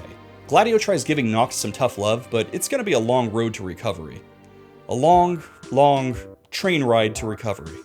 As you might have guessed, none of this content is open world, unlike Lucis. Instead, you'll be making designated stops along the way to Niflheim, where you could explore small, isolated sections before getting back on board the train. Final Fantasy XIII may have been a linear hallway, but it at least presented the illusion of freedom. Here, 15 is just like, yeah, we didn't even come close to finishing this content, so hop in, loser, we're going straight to the endgame. This is also remarkably similar to what happened in Metal Gear Solid 5, where the majority of the game takes place in Afghanistan, but there is a whole giant section of North Africa which you only get to see for like 2 missions, and it was pretty clear that Kojima ran out of time there too. Man, if the Phantom Pain and Final Fantasy 15 competed for the most squandered potential, I don't know who would win. Not the players, that's for sure. Well, while we're waiting here on the train, we might as well talk about all the cut content and unfinished assets in 15. I don't want you to think that I'm speaking out my ass about things like, this area seems unfinished and this story bit seems incomplete. In order to see for myself what lies beneath the surface, I had to install a series of mods. Some mods to bypass the invisible walls, some mods to load hidden data, and some mods to help me unlock the camera and the dossier so I could finally look up Rama's robes and see if he's packing a huge thunderous hog. For those that aren't in on the joke, Square Enix patched the game at one point that removed the option to zoom in or rotate any of the female models in the dossier, presumably because people were being pervs and looking up Luna's skirt or something, such as I'm doing now in an unpatched version of the game. But it's okay that I'm doing it, because this is for science. It's kind of a double-edged sword of sexism, because on one hand, they're patching the game to keep the gooners out, but also, you know, they made these models, right? Like, they made the models. Like, if you don't want people to worship at the altar of Shiva's divine ass, then why did you design her this way? You don't get to put a god in a thong and then act holier than thou about it. Anyways, the most obvious example of cut content in 15 is just the grand scope of areas like Insomnia and Altissia, and how barely any of it makes it into the playable game. Most of Insomnia was retroactively made playable through episode Ardyn, but the whole city is just there in the background of the main game, despite not being able to access it. You can see most of it without even having to break the game or add mods though, just use the Regalia type F to fly over it. Altissia is absolutely huge, but you only get to see the areas from the entrance here to Luna's altar, where she summons Leviathan here. Everything around it is completely modeled, but you'll never be able to access it without hacking the game. It's crazy to me that they didn't just do like a matte painting or something if all they wanted was a backdrop. I mean, there's so much stuff designed here between the cathedral building to the neighboring island communities, and you'll never see them normally. The Rock of Ravito is mentioned by NPCs and dossier entries as the place where Ifrit originally fell asleep after the Astral War, before he was captured by Niflheim. As such, over the years, a massive volcano naturally formed around him. You'll only ever see this way off in the distance when you're in the Kilgen region, but the fact that most of the mountain is climbable and there's even lava textures, which you definitely wouldn't ever see unless you were really close, indicates that there may have been a side quest or something originally planned here. You'll get a sojourn through Regalia, the capital of Niflheim, in Chapter 13, and considering it takes place at night and the city is only used as a backdrop since you can't leave the perimeter of Zegnautus Keep, it's absolutely bonkers that they built the entirety of the city knowing that no one will ever see it. With this much detail, I have a hard time believing we weren't originally going to get a mission here. Episode Aranea, which I'll talk about later, takes place in Regalia, so maybe all this was build up in preparation for that before it got scrapped. But that's just a theory. A game theory. The areas north of Tenebrae have a fair amount of detail between the oil refineries and small buildings and towns that you'd only ever see passing by from the train. It might have just been window dressing, but this is a lot of detail for an area that you're not supposed to be in. Plus, a good tell with these things, usually, is if you could clip through the ground or not. If the area is walkable, that means the developers had to specifically design it to be walkable, and there's not a lot of reason to do that unless the plan was to make the area playable. Apropos of nothing, and for God knows why, but 2 characters were designed with nipples on their skin textures. Gentiana and freaking Hillary Clinton of all people. And it's just them, no one else. I don't think YouTube would want me showing the models themselves, but I'm sure nobody would object if I showed you this serial killer trophy-looking skin rug with a nipple crudely drawn on it. Surely this will be more appropriate. When Luna Freya is modded into the game, we learn a few interesting things. For starters, she has a dedicated primary arm, the Trident of the Oracle. There's not really any reason why a character who was never meant to be playable would have a specific preloaded weapon. On top of that, she has a slot for a secondary weapon and it's relegated to just swords, which seems to indicate that she would have been able to equip spears and swords. She has a unique running animation we never see in the proper game, where she hikes up her dress a little so she can move. She has a unique jumping animation that we definitely never see in the game. But battles are where it gets really interesting. She has a unique defensive pose. After an enemy is defeated, she does a unique victory bow, and she could even do a spinning dodge move. Spin move! From this alone, I think it's fair to say that Luna was originally meant to be a playable character, or at very least a guest character. I'm leaning more towards playable though, because she has 4 unique attack slots that are glitched out but indicate that she had some kind of a special gameplay mechanic. And she could cast magic spells and is animated accordingly. Plus, most telling of all, that she was meant to be playable in some form, she could attack and cause damage to enemies in battle. Also, her outfit becomes ripped and her hair is let down once a battle begins, indicating that she was programmed to react to enemies in the game. I think the evidence here is pretty overwhelming, and it's a shame we never got to see it. Just look at her hanging with the boys. This could have really been something. Imagine what the dynamic of the party would have been like fighting monsters and camping out in the stars with Luna and the boys together. Would have been freaking sick. Damn you, Square Enix. Damn your asses to hell. The next royal tomb is in Fodena Castino, which is a marshland at the basin of a huge quarry, and not, as I originally thought, a family-friendly Italian-inspired restaurant with unlimited breadsticks. Fodena Castino, when you're here, you're family. You actually get the option to bring or leave Ignis behind, considering his new condition. Yeah, your blind ass is coming with us. I don't care if you can't see, you're my royal retainer, and you're gonna retain me. This is the problem with people nowadays, nobody wants to work. Look at this Mr. Magoo motherfucker walking within an inch of falling to his death. I know you think I'm being too harsh, but look at him fighting this giant crab with his walking stick, he'll be fine. Oh man, we could not have picked a more treacherous area to bring Ignis along to. Sorry, Iggie. After retrieving the royal arm, the team has a frank conversation about whether Ignis will be a liability or not. Gladio and Prompto aren't confident he could continue like before, but Iggie insists on sticking things through. Ultimately, Noctis can't leave his friend behind, which, you know, did you expect any different?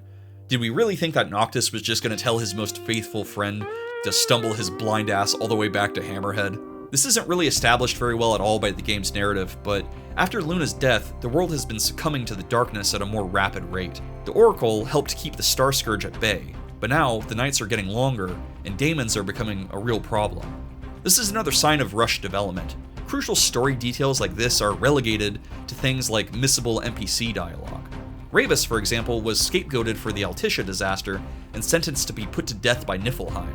The only way we could find this out is from a broadcast you could listen to if you turn on this tiny radio in one of the many boxcars on the train. I mean, you know, a cutscene establishing any of that would have been great. From here on, it's clear that the story is making a rapid sprint towards the exit, hastily wrapping up whatever loose plot threads it can along its way, and abandoning the rest. Out of nowhere, the train is attacked by Imperial Magitech soldiers who are trying to bomb it off the tracks. This leads to a pretty fun section where you have to protect the train and warp from airship to airship to stop the Imperial reinforcements. Your efforts are in vain though, as Noctis is KO'd by Ardyn, but not before he tricks Noctis into kicking Prompto off the train.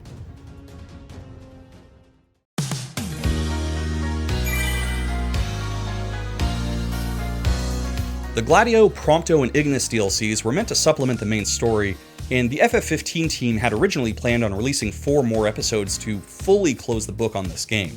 They were going to feature Ardyn, Aranea, Luna, and Noctis respectively. Sadly, a few months before their 2018 release, Square Enix announced their cancellation, with only episode Ardyn getting released since it was just about finished anyways. Their explanation for this was that the FF15 team was being reassigned to form a new studio called Luminous Productions, and they needed to focus on making a AAA game. That game ended up being Forspoken, a game that lost the company so much money that Square would have to immediately liquidate the new studio and reabsorb it back into Square. So basically, it was the Michael Scott Paper Company arc, but in real life. So we'll never get the proper completed story to this game because of fucking Forspoken, of all things. I just move shit with my freaking mind! Yeah, okay, that is something I do now. But since the scripts had already been written for the remaining episodes, Square Enix decided to instead consolidate the stories into a novel, Dawn of the Future, which was the original title for the cancelled DLC pack. I couldn't for the life of me find this book anywhere online for free, so I had to do something that a Wes is loath to do. and that's spending money on a digital product rather than just pirating it. I know, I'm ashamed of myself too. And here I am purchasing a novel based on a video game. I've officially reached ultra virgin status, but just know that I did it for you, dear viewer. I read a 350-page video game novel for you, and you're gonna sit there and listen to me try to describe it with no visuals because it's a book. How am I gonna do this? Aranea was part of a team helping the survivors of the Leviathan debacle, and she's seen her fair share of death for one day. Now, as she flies back to Niflheim, she's feeling a lot of resentment towards the Empire. They were treating their soldiers and mercenaries as expendable pawns to no good end, and she's had about enough of it. To her shock, she sees one of Versteel's diamond weapons, the same kind that was used to wreck Insomnia, has broken loose from its research station and is running rampant in the capital city.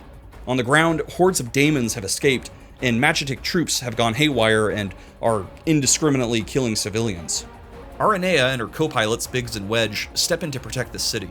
The Diamond Beast climbs to the top of Zegnautus Keep like so much King Kong. The Keep is a giant research tower, and it's where the Empire has been hiding the crystal.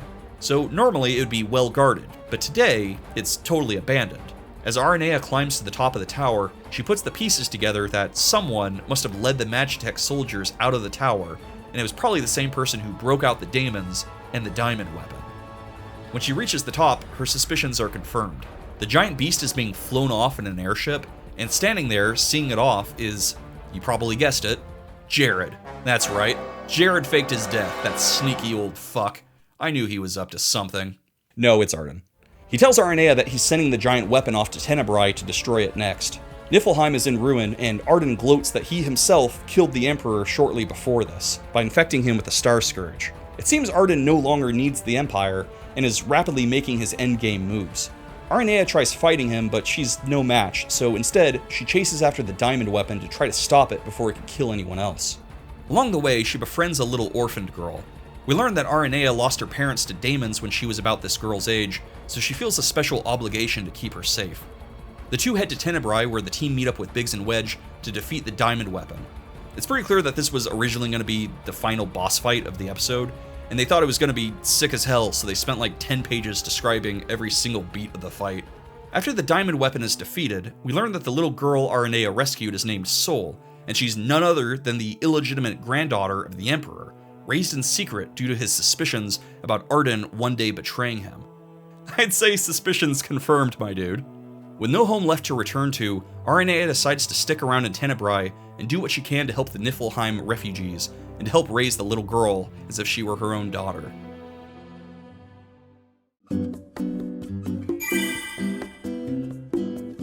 It's around this time that the boys make it by train to Tenebrae.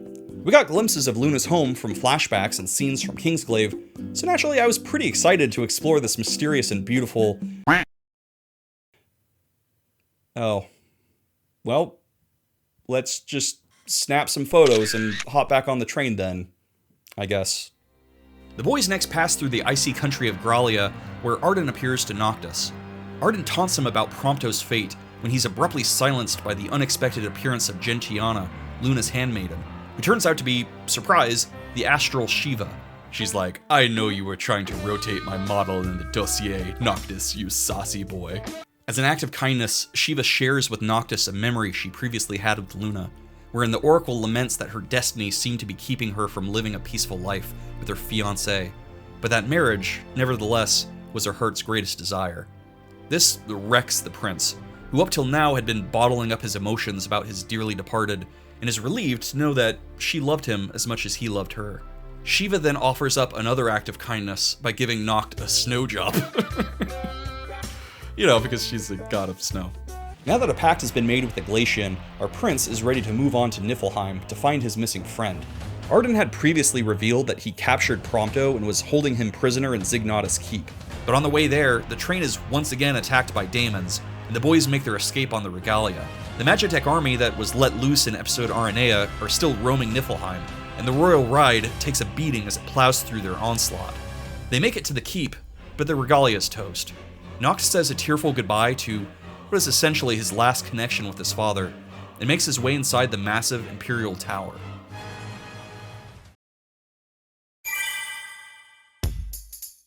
Now this is a story all about how my life got turned upside down, and I'd like to take a minute just sitting right there. I'll tell you how I got thrown off a fucking train.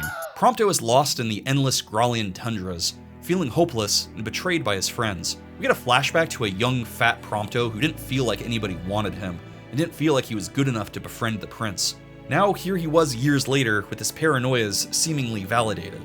He eventually stumbles his way into a Niflheim research lab, and this is where we could piece together bits of backstory by way of abandoned journals and documents. It's a pretty contrived way of telling the story, but you know, whatever at this point. Prompto's gameplay is definitely the most unique here. It's an over-the-shoulder third-person shooter, and it weirdly works pretty okay, despite being shoved into a fantasy RPG. It can be a bit clumsy, but it reminded me a lot of Valkyria Chronicles, where the characters just sort of stand there awkwardly and battle with the grace of two middle schoolers trying to French kiss each other. But instead of French kissing, they're shooting each other at point-blank range, and somehow both parties are missing every shot. I love when RPGs assign levels to inanimate objects. Like, what did this energy tank have to do to get to level 20? We learned that one of the Imperial admirals, Versteel Besithia, you remember him, right? He was in literally one scene in the entire game, and it was like 20 hours ago. Surely you remember Versteel Besithia, right? Right? Well, for years he used his own genes to create dozens of child clones, which he then used as test subjects for the creation of his Magitech soldiers. That's pretty messed up. Fortunately, one of Versteel's lab assistants thought so too, so she stole away into the night with one of the clone children, hoping to get this child away from his crazy father. This child, as you've probably guessed, is none other than Prompto. Prompto confronts his biological father, who's in the process of turning into a daemon. He's totally lost his mind by this point, and thinks that turning into a daemon will result in him having eternal life. Prompto immediately shoots him in the head and kills him, so that cancels out that theory. Prompto is so torn up about the shame of being artificially created by a madman, about realizing he's not really a Lucian, that he barely notices the lab is now swarming with daemons. Fortunately for him, he's snapped out of it by Aranea, who's come back to Regalia to destroy the rest of Versteel's super weapons. They escape via snowmobile, and this section is so stressful. Who is even shooting at me? Aranea catches up with Prompto and lets him know that his friends are worried about him, but now he's more concerned about whether or not his friends will even accept him, with the realization that he was born to the enemy. He also squanders his golden opportunity with Aranea here. I mean, come on, guy. It's just the two of you alone in an ice cave. There's other ways to stay warm besides just the fire, you know. This little area of Regalia then turns into an open-world game, side quests included, which is absolutely baffling to me. Like, why would you want to do a subquest in an hour-long DLC? I can't carry any of this over to the main game, so what's the point? It's like an 80-year-old winning the lottery. Like, you're gonna die soon. What does it matter? Prompto is easily the nicest guy in the game, so it's a shame that he's been given such a bleak backstory. But he eventually comes to terms with things, saying, I can't choose where I come from, but I could choose where I'm going. And I like that a lot. Sweet, you got Aranea on the snowmobile. Now don't screw this up, Prompto. The final boss fight is with Immortalis, a giant bioweapon fused with Versteel's soul. Wait a minute. Something's been bugging me for a while now. You could sneak up on enemies and snap their neck. You're infiltrating an enemy base in the middle of a frozen tundra. You fight a giant mech. There's a plot twist that you're a clone, and your father ends up being the main antagonist. There's a snowmobile chase. Is anyone else seeing the similarities to another game here? That's right, this is clearly a ripoff of Lost Planet. After defeating Immortalis and getting some closure on his past, Prompto gets on the snowmobile and rides off into the sunset. Hey, Prompto, you're supposed to take the girl with you. For fuck's sake, man, you're hopeless. During the credits, we get a hastily thrown together scene of Ardyn knocking him out and taking him to be prisoner in Zegnautus Keep, so now we're all caught up with that. In the post-credits, we get a little scene in the future where Noctis apologizes to Prompto for knocking him off the train, which is sweet, but I swear to God, Prompto, if you keep screwing things up with Aranea, I'm gonna toss you off a train next. What's the matter? Have you never seen a man turn before? And now you've finally come home to Niflheim, my son. I'm ready, and I've decided to face my fears once and for all. All right, but slow me down, you're going to get left behind.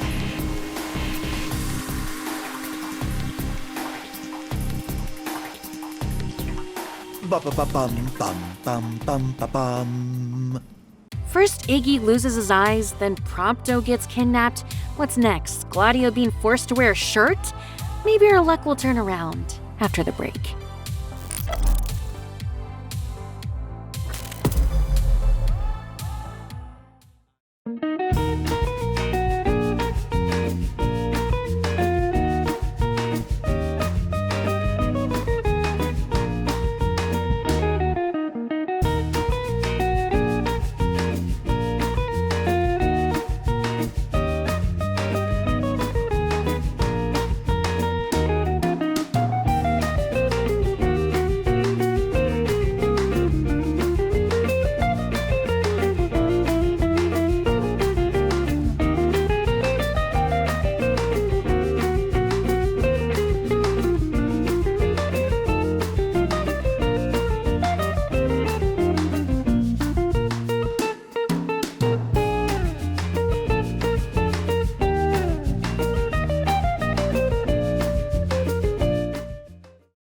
Alright, who's ready to climb this creepy-ass tower, save our friend, and face our destiny? You can go ahead and do that. I'm too scared. Final Fantasy 15 returns now.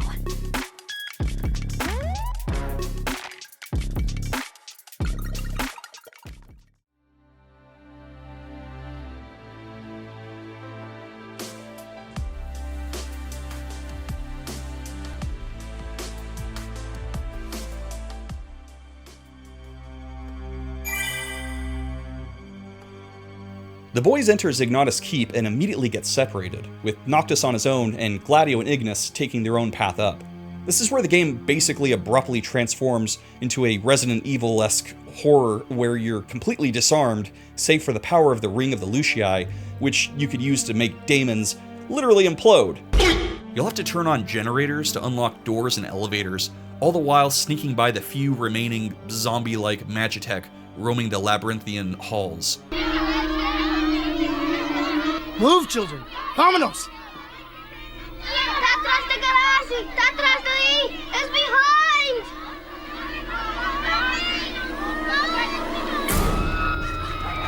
And yes, the jump scares are unskippable. Hey, Prompto! Wait! Oh my glory! Why the hell are there jump scares in a Final Fantasy game? Eventually, you'll come across the body of Ravus, who, for whatever reason, has King Reggie's sword. To explain this, after you beat the main game, you'll have the option to go back to this chapter and play Gladi and Iggie's route. I am the one true king. Nay, it is Noctis and none other. Certainly not a puppet of the darkness. No puppet. No puppet. And it's pretty clear. You're the puppet. It's pretty clear you won't admit that the Russians. There, it's clarified that Ravus had a change of heart about Noctis and went off to give him his father's sword back, only to be murdered by Ardyn. Talk about an anticlimactic end to this character who's just starting to get interesting. Throughout the many levels of the keep, you'll find clothes spewed about like we missed out on the Rapture or something, and there's scattered diary entries that will help explain some things from episode Aranea, namely that the daemons escaped from the Niflheim research labs and basically killed and/or possessed everyone.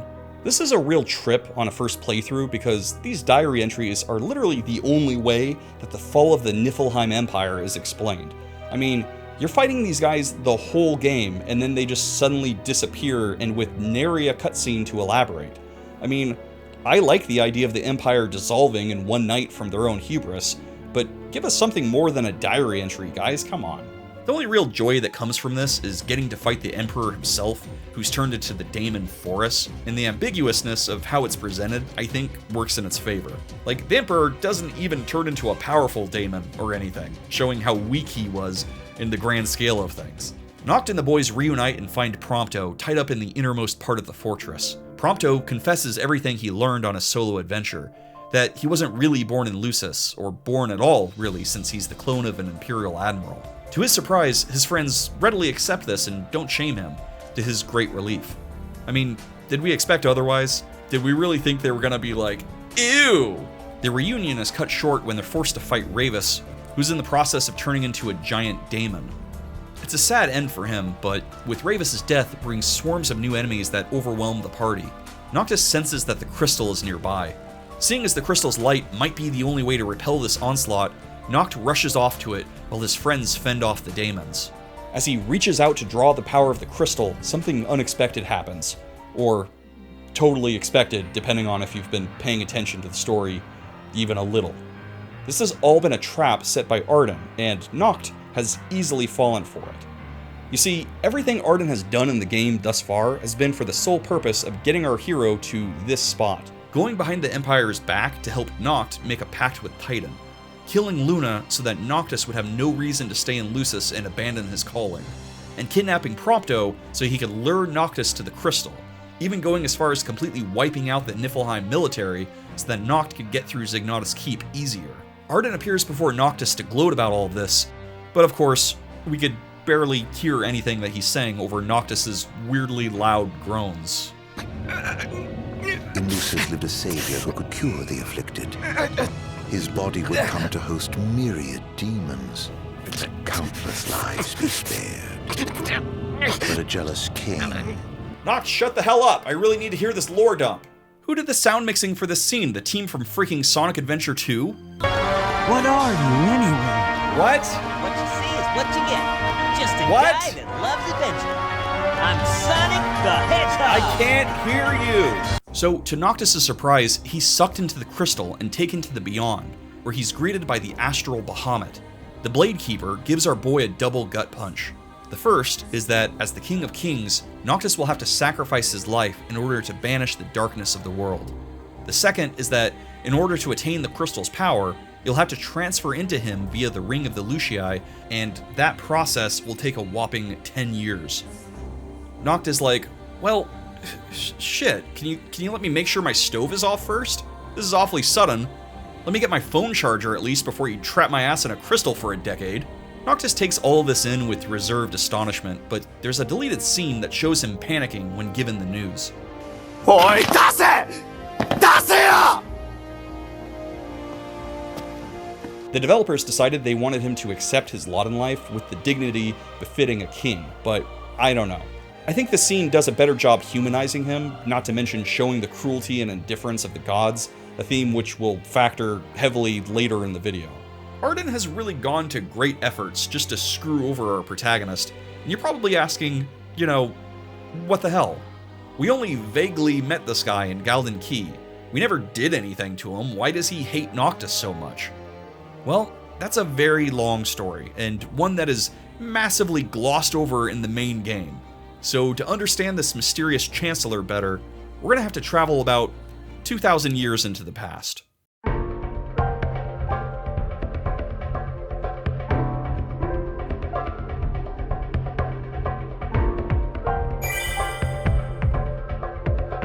So despite the fact that Ardyn's backstory isn't covered in the main game at all, it is covered in 3 different mediums outside the game. There's Episode Ardyn Prologue, an anime short feature that covers his ancient backstory. Then Episode Ardyn, the DLC, which was the first part of the Dawn of the Future pack. And then there's A Savior Lost, which is the first part of the Dawn of the Future novel, which summarizes the anime and the DLC into one cohesive narrative. I can't believe that Square Enix told the story 3 times and none of it made it into the game. Fuck me. Anyways, 2,000 years ago, Ardyn was a young man blessed by the gods with the power of healing people afflicted with the Starscourge. He roamed the countryside like a British Jesus, sucking the daemons out of people and into his own body, which effectively made him like the first oracle, basically. This is gradually killing him, but because he's basically a saint, he does it with a glad heart. This is also with the support of Era Fleuret, Luna's ancestor, whom he's in love with. Oh, Era, pray be with me, always. If this isn't girlfriend death foreshadowing dialogue, then I don't know what is. Ardyn is the older brother to Somnus. They're both princes of Lucis, and Ardyn is next in line for the throne, to the chagrin of his younger brother, who's like, comically evil. Jealous of his older brother's divine powers and popularity with the Lucians, Somnus pulls a Game of Thrones-esque insurrection and sends his most loyal men to collect his brother's head, forcing Ardyn to flee into the wilderness. Somnus tricks Ardyn into coming out of hiding, where the two fight each other to the death. This leads to Era getting killed in the crossfire, and Ardyn being captured and falsely branded a traitor. He's thrown into a secret prison on the remote Engelgard Island, and Somnus takes the throne, and to cover his crimes, erases any mention of Ardyn from the history books. If you think Ardyn got royally screwed, it gets much worse. After Era died, Ardyn reached out to the Crystal. Despite his years serving mankind in the name of the gods, it rejected him due to the darkness he had absorbed. This separated his soul from his body, trapping his soul in the beyond, and effectively making his physical body immortal. This means that he had to hang out in that prison for almost 2,000 years, with nothing to do but lament the death of his loved one and stew in his hatred for his usurper brother.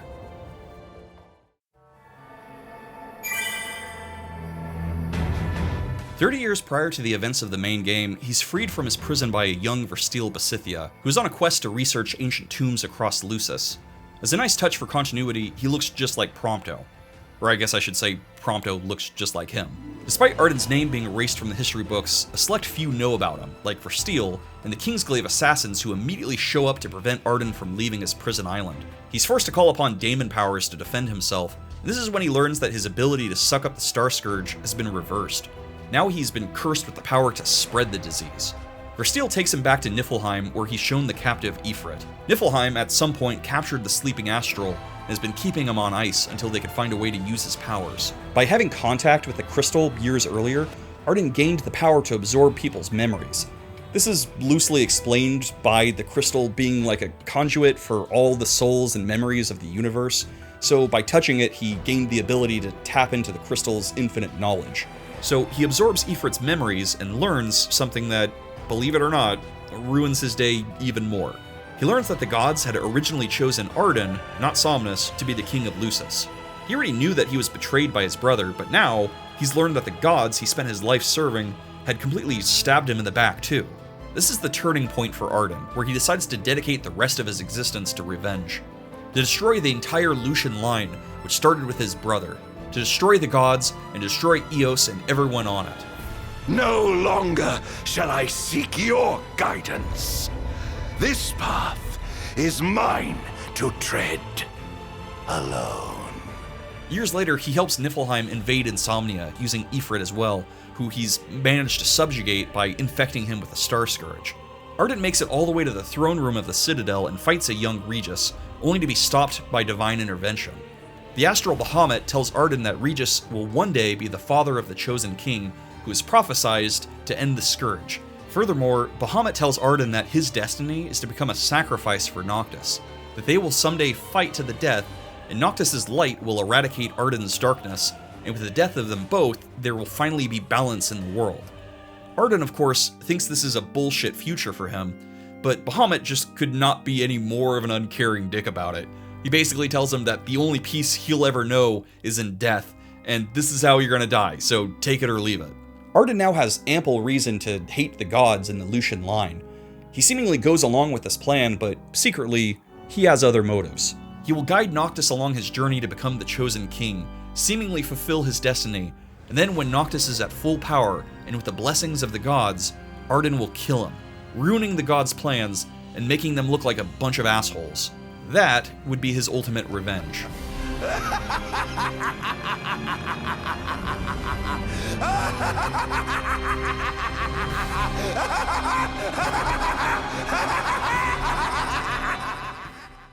As far as the differences between the book adaptation and the DLC, they're almost identical, even with the dialogue, though the book does flesh out certain details, like explaining how Ardyn spent years kidnapping Lucian border patrol agents and people who knew about Insomnia's defenses and absorbing their memories, so that when he did eventually attack the city, he'd know strategically where to strike.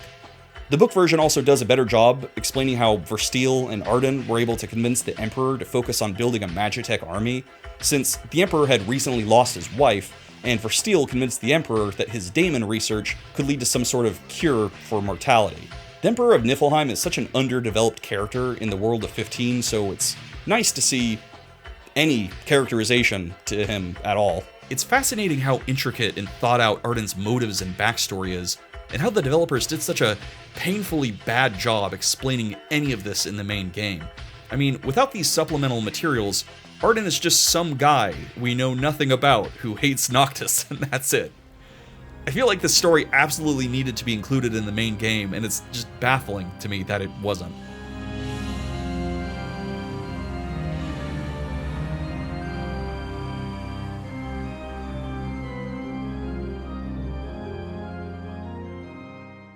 Ardyn might be a dastardly villain who's done unforgivable things, but he really does pull off that scarf. Is it considered fraternizing with the enemy if I ask him where he gets his clothes? Final Fantasy 15 will be right back.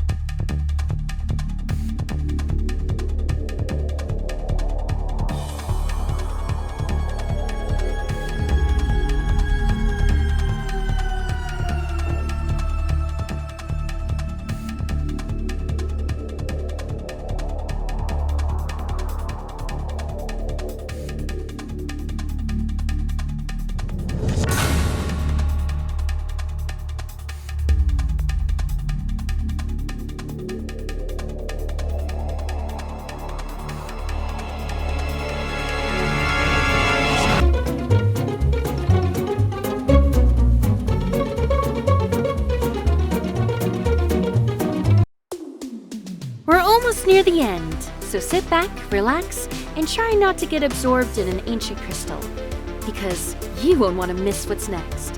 Final Fantasy 15 continues now.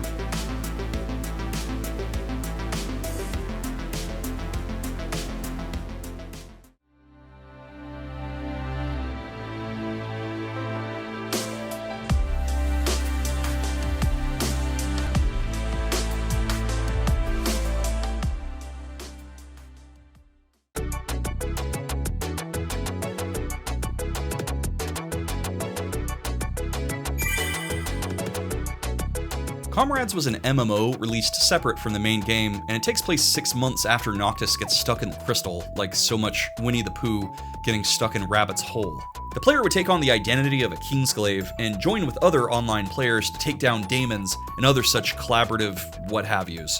Teamwork and friendship and all that crap is great, but what I'm really interested in is making an avatar.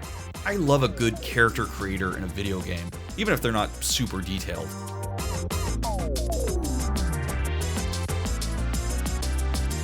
Yeah, that looks like me. So you're the Glaive everyone's been talking about. Pleasure. Good lord, this woman is more torso than person. So, after Noctis' disappearance, the world kind of falls into chaos. The night becomes endless, with the daemons' miasma blotting the sun out from the sky. Humanity retreats to Lestallum, as their power plant is able to generate enough light to keep the daemons at bay. Lestallum basically becomes Zion from the Matrix, but with less sexy, slow-motion raves. It's your job as a Kingsglaive to go out into the dangerous world and collect resources to build up Lestallum. As you build up the town more, your comrades will be able to expand the electric grid from the power plant into neighboring towns, with the ultimate goal of spreading light back across Lucis. Ah shit, I forgot I have to pay to use PlayStation Online. Well, looks like I'll be recruiting AI partners. Call me every lame-ass, creatively bankrupt company in America right now, because I'll be fully relying on AI now. Oh my god, look at us. I think they paired me up with equally ugly AI teammates just to make me feel more attractive. Come on, Gutsko, let's do this thing. Everyone in town serves their own unique purpose for the community. All your favorite minor characters are here. Sid sells you weapons, Cindy is the cook for some reason, Iris sells clothes, not that I would have any use for that since my outfit is already a 10. Most of these missions are just hunting elephants, so if you're an apartheid-era South African ivory hunter, then you'll love this shit. It felt a little mean at first, but then you get to use shurikens, and now I'm all about taking down these magnificent beasts. That'll teach them to mind their own business in a meadow. Overall, Comrades was a unique way of bridging the gap and showing us the outside world during Noctis' long hibernation. It's also a huge bummer because all your favorite scenic locations in the game are just desolate wastelands now. I feel like we went from McDonald's in the 90s to McDonald's now. The final mission, if you manage to get that far, is a battle against the Astral Bahamut. He wants to test the Glaive's worthiness of protecting Eos, and after his defeat, he forgives them for their previous betrayal during the events of Kingsglaive. He then assigns them to protect Engelgard from daemons, as it will be the place that one day the Chosen King will wake from his long slumber.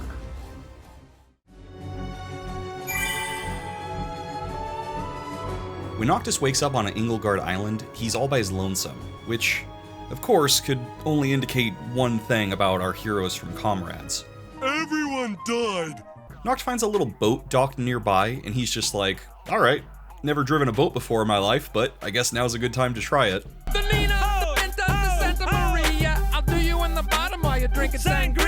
Things have gotten really bad in the last 10 years.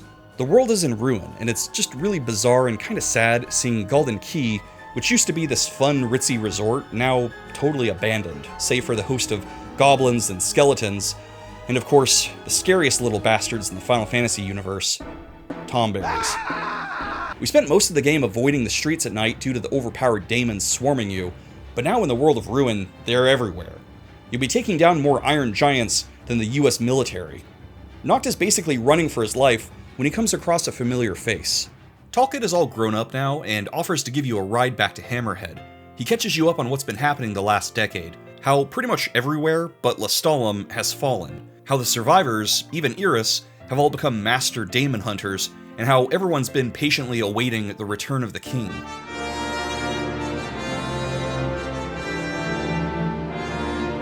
Oh good, all the bounty hunter babes survived. Oh good, the cup noodle billboard survived. The ultimate flavor experience.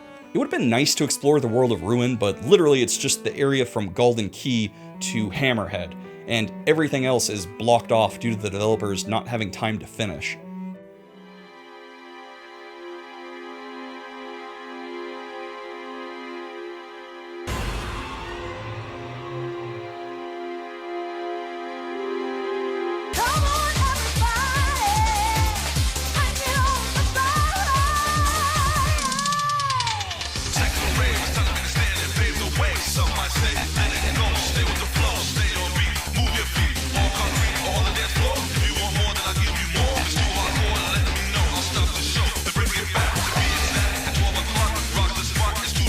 This is especially disappointing from all the stories Talcott tells you about Iris and Cindy doing well, but then we literally never get to see them again, just because.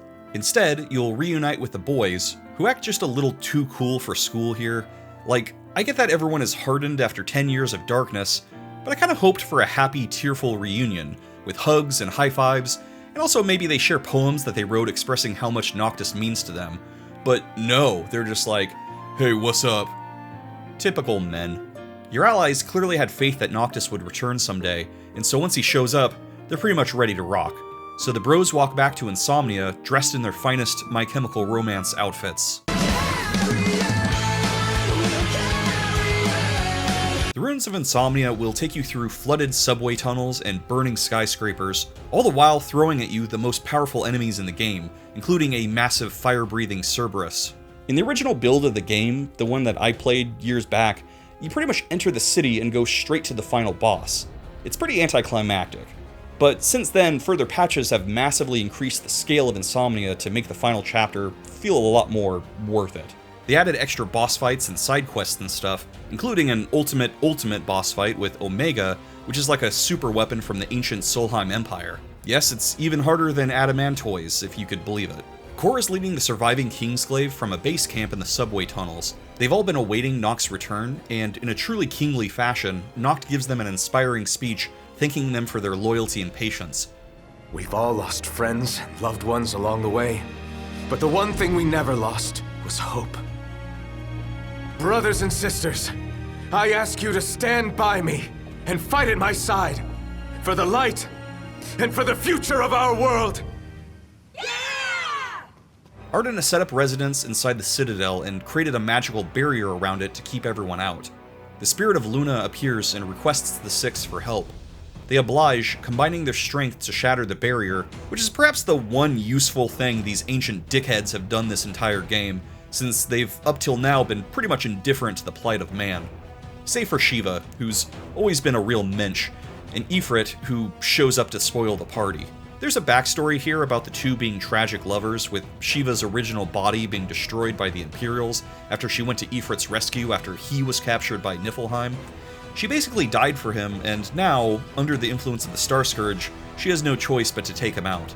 I guess even the gods have issues too, but we don't have time for that because Ardyn's waiting for us. Inside, sitting on the throne in dramatic fashion, is Ardyn, who's been waiting for years for Noctis to show up. He strung up the corpses of Luna, Regis, and Nyx like marionette dolls just to fuck with Noctis' head. It's not really clear if these are their actual bodies or just magical apparitions, but either way, it's weirdly dark for a T-rated game.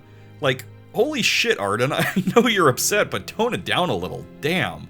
The final battle with Ardyn is not terribly hard, but it's fun and climactic enough. Ardyn has his own royal weapons he could summon, and he's an even match for our protagonist. But in the end, Noct comes out on top, delivering Ardyn's defeat with grace. This time, you can rest in peace. Close your eyes. Forevermore. I will await you in the beyond.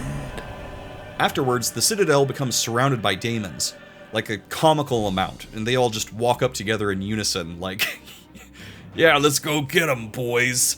You're not going nowheres. Gladio, Ignis, and Prompto, like they did 10 years prior, stay behind to fend off the Horde so Noctis can face his destiny.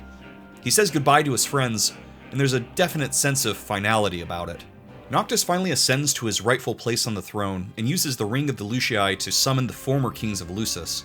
This part isn't really explained well, but basically, in order to kill Ardyn's soul, which is trapped in the Beyond, Noctis himself has to die and get pulled into the Beyond through the ring. The kings of old shank his ass in dramatic fashion. This is, in hindsight, foreshadowed every time you attain a royal arm, and it's stabbed into Noctis' heart. It's a dramatic and emotional scene, watching our hero suffer unjustly. The last king is Regis, who naturally hesitates before delivering the final blow. Noct is then pulled into the Beyond, where he and his ghost gang eliminate Ardyn's soul, finally freeing him from his torment and taking out the Starscourge with it. This final attack uses up all of Noctis' power, and he too fades from existence. We briefly see a scene from the previous night where Noctis admits to his friends that he knows he's destined to die, but that he's made peace with it. Nobody tries to talk him out of it or anything, they just sit there as brothers, supporting him, like they've done from the very start. What can I say? You guys are the best. With the Starscourge gone, the sun finally rises in Eos for the first time in 10 years. With the dawn brings hope for Gladio, Ignis, Prompto, Iris, Aranea, Quay, and all the others who helped the king along his journey, and who can now start rebuilding their world for the better, finally free from the darkness. To end on a happy note, we get a dreamlike sequence with an older Noctis sitting on the throne with Luna. They finally wed, and they're gazing at each other lovingly. Before the final battle, Noct asked Prompto to pick a picture to hold on to, and the player could choose from one of the photos you've taken during the game. Noctis, you saucy boy. It's of course an abstract and subjective scene, but I think in the afterlife they're always asleep, except in moments when they're awakened for specific things. And I think this is basically the universe rewarding their heroism and love for each other by waking them from their eternal sleep long enough for them to have a happy moment together before they inevitably drift away forever. I guess you could say the scene is their Final Fantasy 15.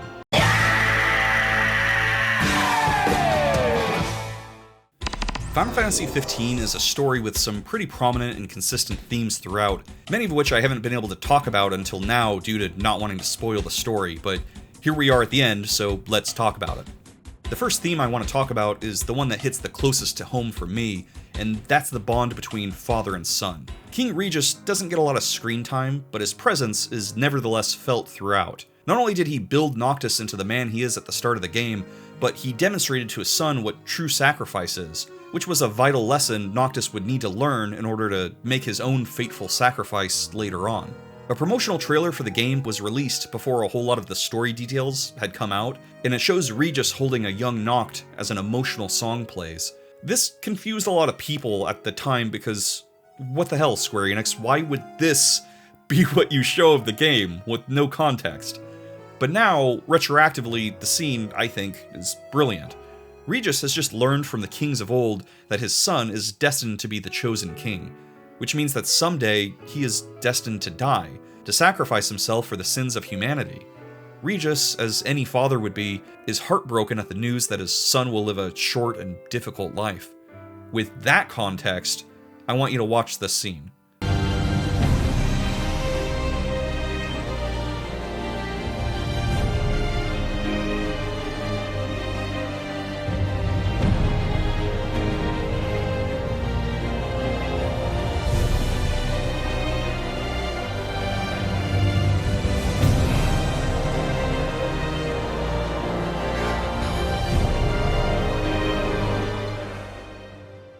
There's a character that Joe Trulia plays in a show called Burning Love. It was like a parody of The Bachelorette, and Joe's character is desperately missing his son while he's away being a contestant on the show. There's a running gag that every time he talks about his boy, he gets so emotional that he starts crying because he just loves his son so much. Braxton! Oh, hey. Oh, Braxton. Julie Gristlewhite, nice to meet you. Oh, my sweet boy. Hello? And as a father of a 4-year-old son myself, I could say that I unironically am this character. I'm just so proud of my little guy, and I want him to live the happiest life he can. The pain Regis is feeling as he's holding his sweet little boy in his arms is the pain that only a father can feel. The feeling of not being able to protect his son from that fate must have been excruciating. And as we see through the prequel content and whatnot, that Reggie did everything he could to make sure Noctis had a normal, happy childhood, divorced from the sad reality of his future. That's why he left him in the dark as Noctis traveling off to see Luna and Altissia. He just wanted his son to be happy and carefree for just a little bit longer. Reggie sacrificed a lot for his son, and it was a horribly cruel fate that forced him to one day be the hand that killed Noctis. But it's also beautiful in a way, because without the examples Regis demonstrated in life, Noctis wouldn't have had the courage to face his destiny in death. And that's what a good father does. He sets the best example he can, he gives his life for his son, and he trusts that his son will one day hold his head high and walk tall. The second theme I want to talk about is the repeated allusions to sleep and night and awakeness and day. Noctis, in Latin, means of the night. Luna, of course, means moon, and she's often the light that Noctis needs to see his path in the darkness. The theme song, Stand By Me, begins with the lyrics, "When the night is come, and the land is dark, and the moon is the only light we see." Insomnia is self-evident. There's the fact that you need to go to sleep in order to level up. The examples could go on and on. Noctis spends most of his childhood rejecting or actively ignoring his responsibilities and destiny as future ruler, and a lot of the time this is characterized by him excessively sleeping. I think this has always been his way of ignoring his problems, escaping into a dream world and hoping his problems will go away by the time he wakes up. It should be no surprise then that the central conflict of this game is a literal endless night that encroaches on Eos slowly before suddenly engulfing it. The night quite literally symbolizes issues that we can't ignore. Whether that be our environment changing, or our responsibilities piling up, or an enemy at our doorstep. We could try to adjust our lives around the changing planet, or distract ourselves with things that don't remind us of what we have to do, or even build a shield around ourselves to keep people away, but eventually, no matter what, the night comes. And we could either sleep through it, or we could face it head on, because only then will we ever truly see the dawn. Hey, that's pretty good. The next theme I want to talk about is Brotherhood, which is obviously the central theme of the game, by way of our boys, Ignis, Prompto, and Gladio. Noctis spends most of his childhood being a loner. Being a prince, he was confined to the Citadel for a good deal of his childhood, and combined with his dad never having enough time for him, his mother passing away early in his life, and his traumatic events around Tenebrae, it's no wonder he became a closed-off person. But over the course of the story, his heart really softens when he sees the great lengths his friends will go for him. It's what eventually solidifies his resolve to sacrifice himself to purge the darkness from the world, despite really not wanting to die. Many sacrificed all for him, now he must sacrifice all for them.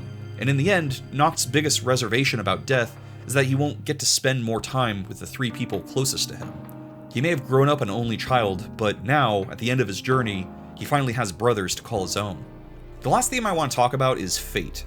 This one doesn't warrant a huge explanation. Noctis has to accept his fate as a Christ-like sacrifice for the world, and we as the audience are meant to accept this as the noble and heroic and, most importantly, correct thing to do. But I think all of this relies heavily on the good faith actions of the universe or greater forces having benevolent motives. But this seems to contradict what we've been told throughout the story. Yes, there's some gods like Shiva who've always acted in humanity's interest, but there's just as many that haven't, like Ifrit trying to destroy the world, and Bahamut having no remorse about the cruel fate of Ardyn or even Noctis. Then there's the fact that the gods did completely stab Ardyn in the back, and rather than give him a happy ending, they completely destroy Noctis' life just to clean up the mistakes they made with him. I guess all this to say, these gods have suspect motives and clear indifference to human suffering. So what if Ardyn and Noctis sacrificing themselves wasn't the only way to save the world? What if it was just the most convenient solution for these uncaring gods? What would happen instead if our heroes resisted their fate?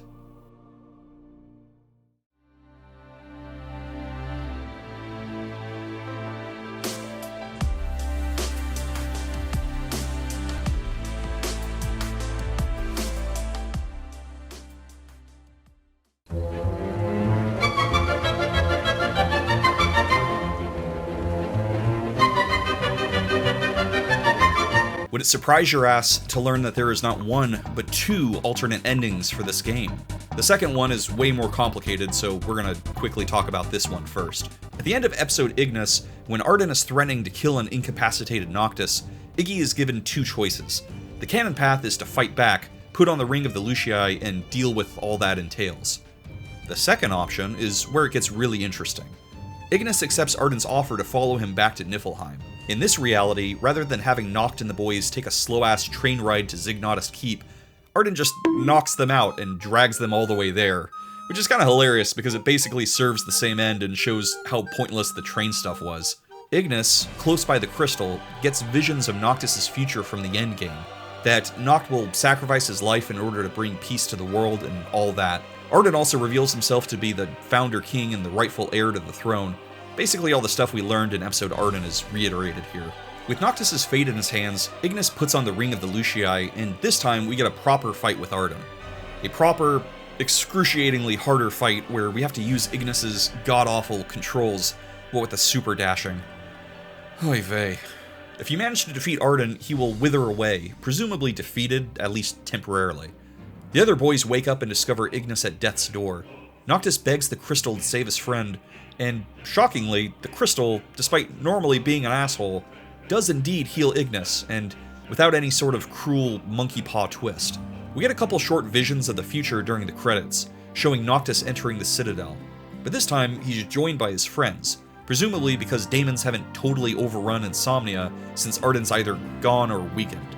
An older Ravus is there too, since Ardyn wasn't there to kill him. Then it cuts to a scene later after the sun has risen, and Noctis is still alive on the throne. I'm not sure if the implication is that Ardyn's physical form was defeated earlier by Ignis, or if Noctis was able to defeat him again in the Citadel, and with the extra help of his allies, was able to do it without sacrificing himself.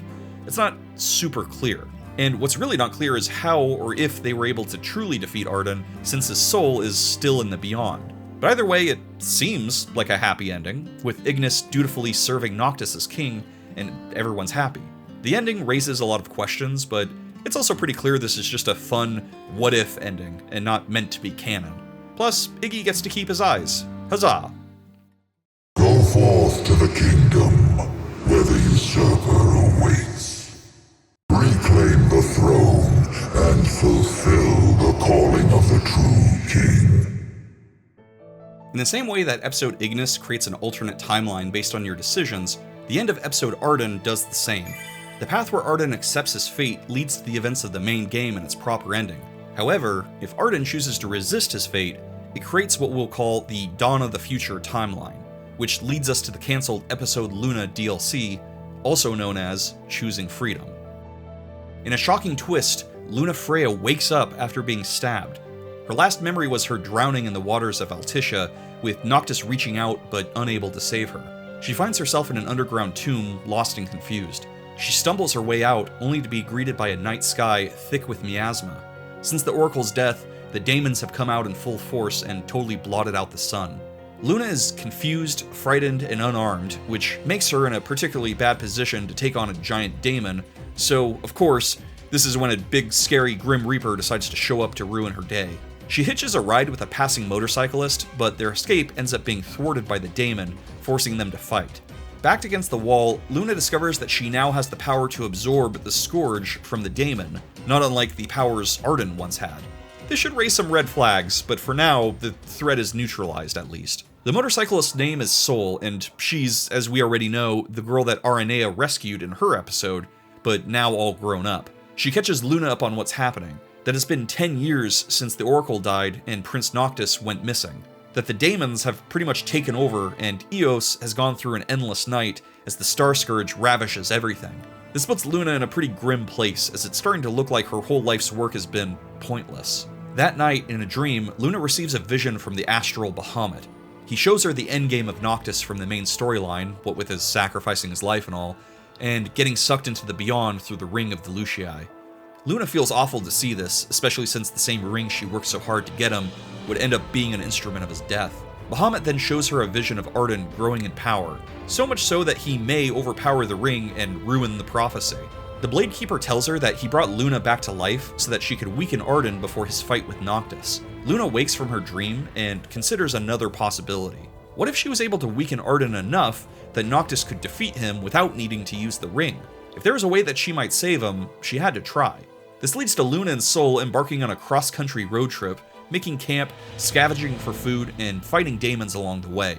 Luna and Sol make interesting travel partners, since Sol is kind of like a young Aranea, and her brashness and tomboyishness is a stark contrast to Luna's prim and properness. More importantly, Luna's faith in the gods becomes a subject of ire for Sol. She's had a life full of loss, with the gods never stepping in to help. Despite their differences, they do share the common goal of protecting the people they care about. For Luna, it's Noctis, and for Sol, it's her foster mother. Luna's forced to use her new Starscourge sucking powers against the daemons in order to survive, but it's coming with the terrible cost of destroying her body, and she fears that she won't survive the trip to Insomnia. One night along the way, Gentiana, in a dream, tries to convey a message to Luna about Bahamut, but she's silenced by the Bladekeeper before she could utter a word. Luna wakes up with a new, understandable mistrust of Bahamut. That ancient son of a bitch is definitely up to something. The two travelers wind up near some ancient ruins where they discover that Aranea has been ambushed by the Sapphire Weapon, a daemon-infused magitech like the one that destroyed Regalia. Sol, against Aranea's wishes, insists on rushing into the fray to save her. Luna wants to help, but Sol has been harboring a secret this whole time. She admits that she's the granddaughter of Emperor Iodolus, the same man who ordered the murder of Luna's mother, and Sol doesn't feel worthy of the Oracle's companionship. Despite this, Luna has no hesitations about helping her new friend. Inside the ruins, the spirit of Era, the first Oracle, shows Luna visions of the past, filling her in on the events of Ardyn's backstory, and she implores her to end his suffering, but to also have pity on him for the way the gods treated him. Sol and Luna fight and destroy the Sapphire Weapon, only to find that Aranea has at some point been infected by the Starscourge and is beginning to turn into a daemon. Luna puts her Scourge-sucking powers to use one last time to return Aranea to normal. Aranea and Sol take the daemified Luna to Lestallum, which, as we learned from Comrades, is the last bastion of mankind. That night, Gentiana visits Luna in her dreams and tells her what she wasn't able to before. She reveals that millennia ago, during the Astral War, that it wasn't just the gods against Ifrit. Bahamut, tired of both the warring gods and humans, decided it'd be best to just wipe them all out. The gods had to combine their powers to negate his attack, and that's what sapped their strength and put them all into deep sleeps. Bahamut now sees the Starscourge as a disease that needs to be eradicated, and he is intent on burning the whole world down in order for that to happen. He gave Luna the power to absorb the Scourge, not so that he could defeat Ardyn, but so that he could accumulate power, which he could then steal from her, all to power his final attack, which will destroy all life on Eos. Luna, naturally, is shocked at the news that Bahamut has been the enemy all along, not to mention his callousness towards humanity. Gentiana then fades away, revealing that Bahamut has found and silenced her. This revelation gives Luna a new idea, one just crazy enough to work. She finally makes it to Insomnia and walks into the Citadel to find Ardyn sitting on the throne, awaiting Noctis. To his surprise, she tells him that she needs his help.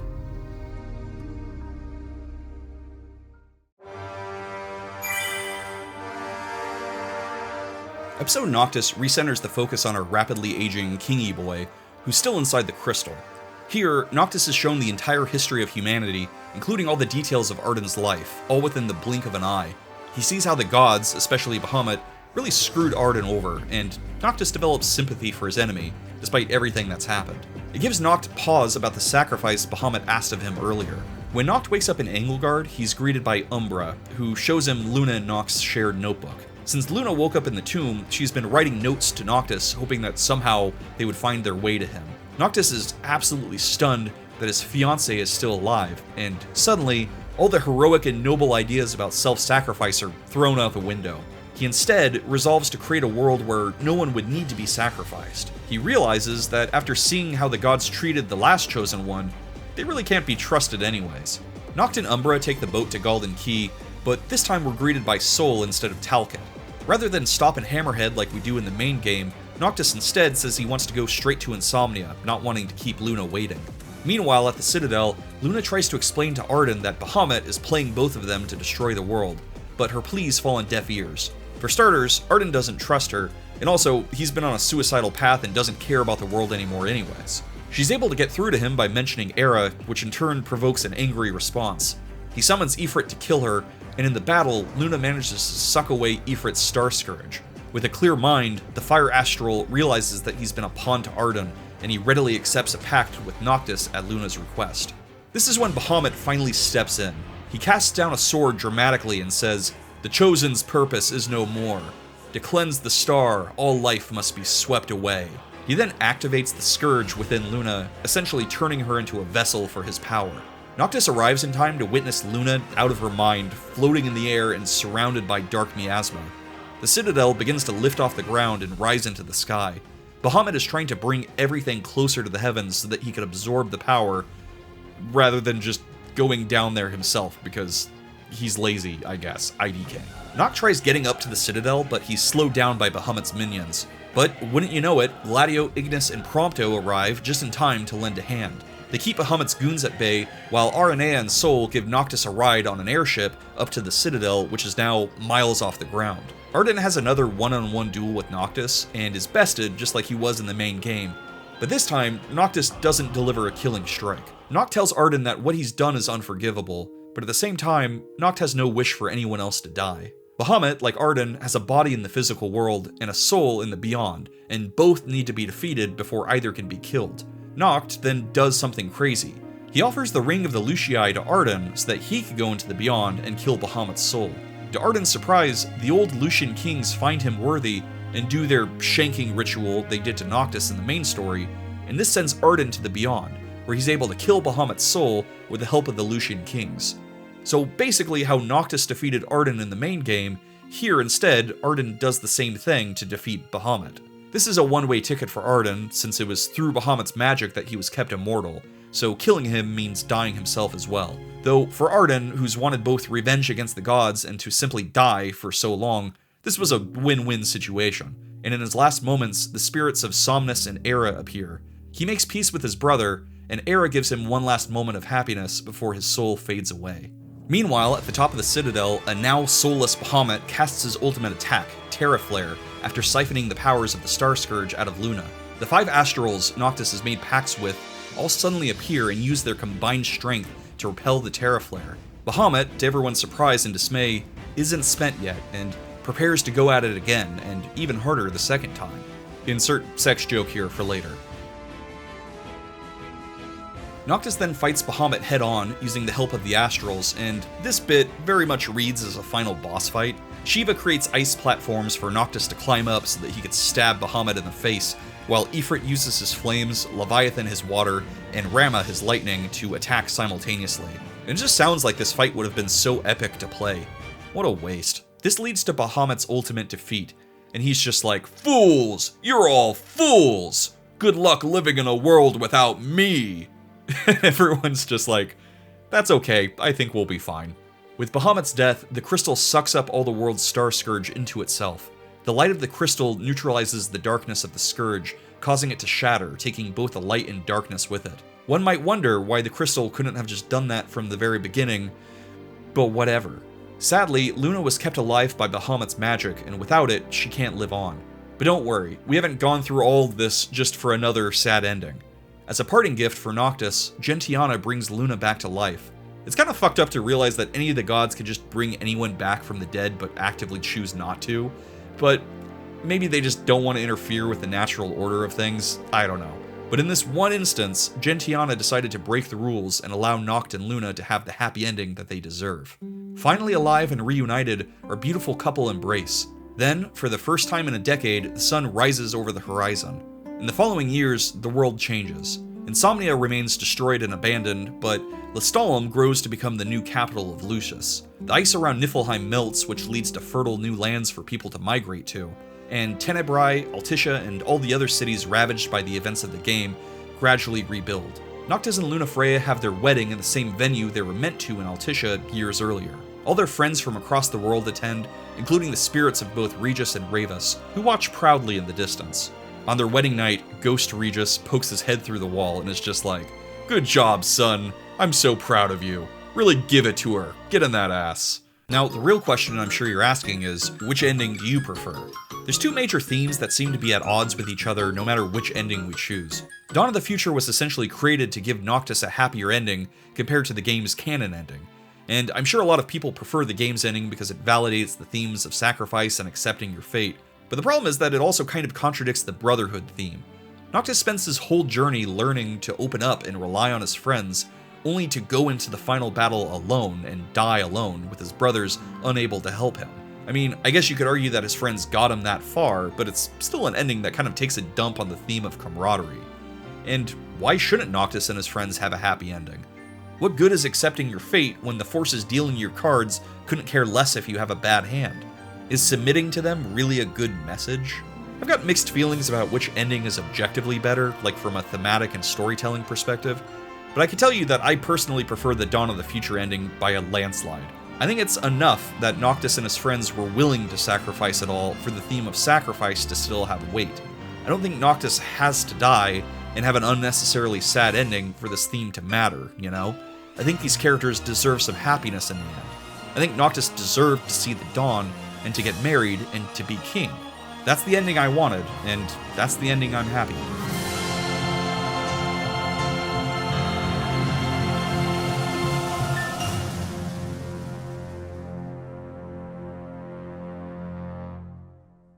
There you have it. That's the entire story of Final Fantasy XV. Now, I could have also talked about the crossover content, like Noctis and Tekken 7, or the Terra Wars mobile game crossover content, or the Assassin's Creed Origins crossover content, or the shitty New Empire mobile game that is a mobile game and by default dogshit, but none of this really has any bearing on the narrative, so I left it out. The only two things I considered but didn't cover were the Pocket Edition and Monsters of the Deep. The Pocket Edition, for those that don't know, is a complete remake of the game but redesigned in chibi form. Because why play the main game when you could play a worse version of it? And then there's Monsters of the Deep, which was a PlayStation VR exclusive, and while I did consider buying a PS4 VR just to play this game for content, I instead decided to save money and buy food for my child. It was a tough decision, but I think it was the right one. For me personally, replaying this game with all the extra content was almost therapeutic. It was great to finally get closure on the story that I had originally started 10 years prior, to finally understand the world of Eos better, to better understand the motives of characters like Regis and Luna, and to break the game so I could better understand what went into its development and what we missed out on. I completely understand people not liking this game when it first came out. The story, the one I played in 2016, was literally unfinished, and the developers had to gradually patch in scenes and add DLC to fill in the gaps. Let me show you the entirety of the 15 timeline zoomed out. This is what we get to experience now, but if you were to just play the main game, this is all you'd see. The game itself is only one piece of a much bigger whole, so of course, it's incomprehensible on its own.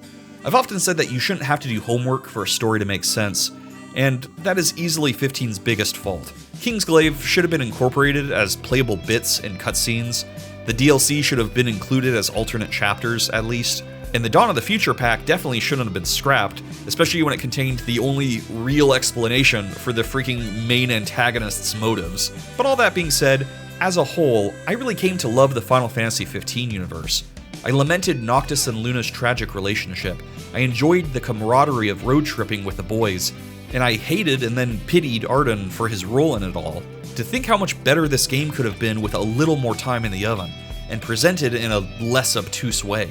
I mean, most people aren't gonna go to the lengths I had to understand the lore, you know? Most people aren't freaking cool and badass like me. It's just a shame.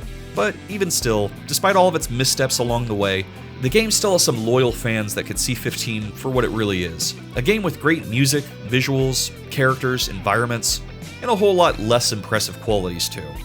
A true diamond in the rough. And you might see it that way too, if you just take some time to step back and look at the whole picture.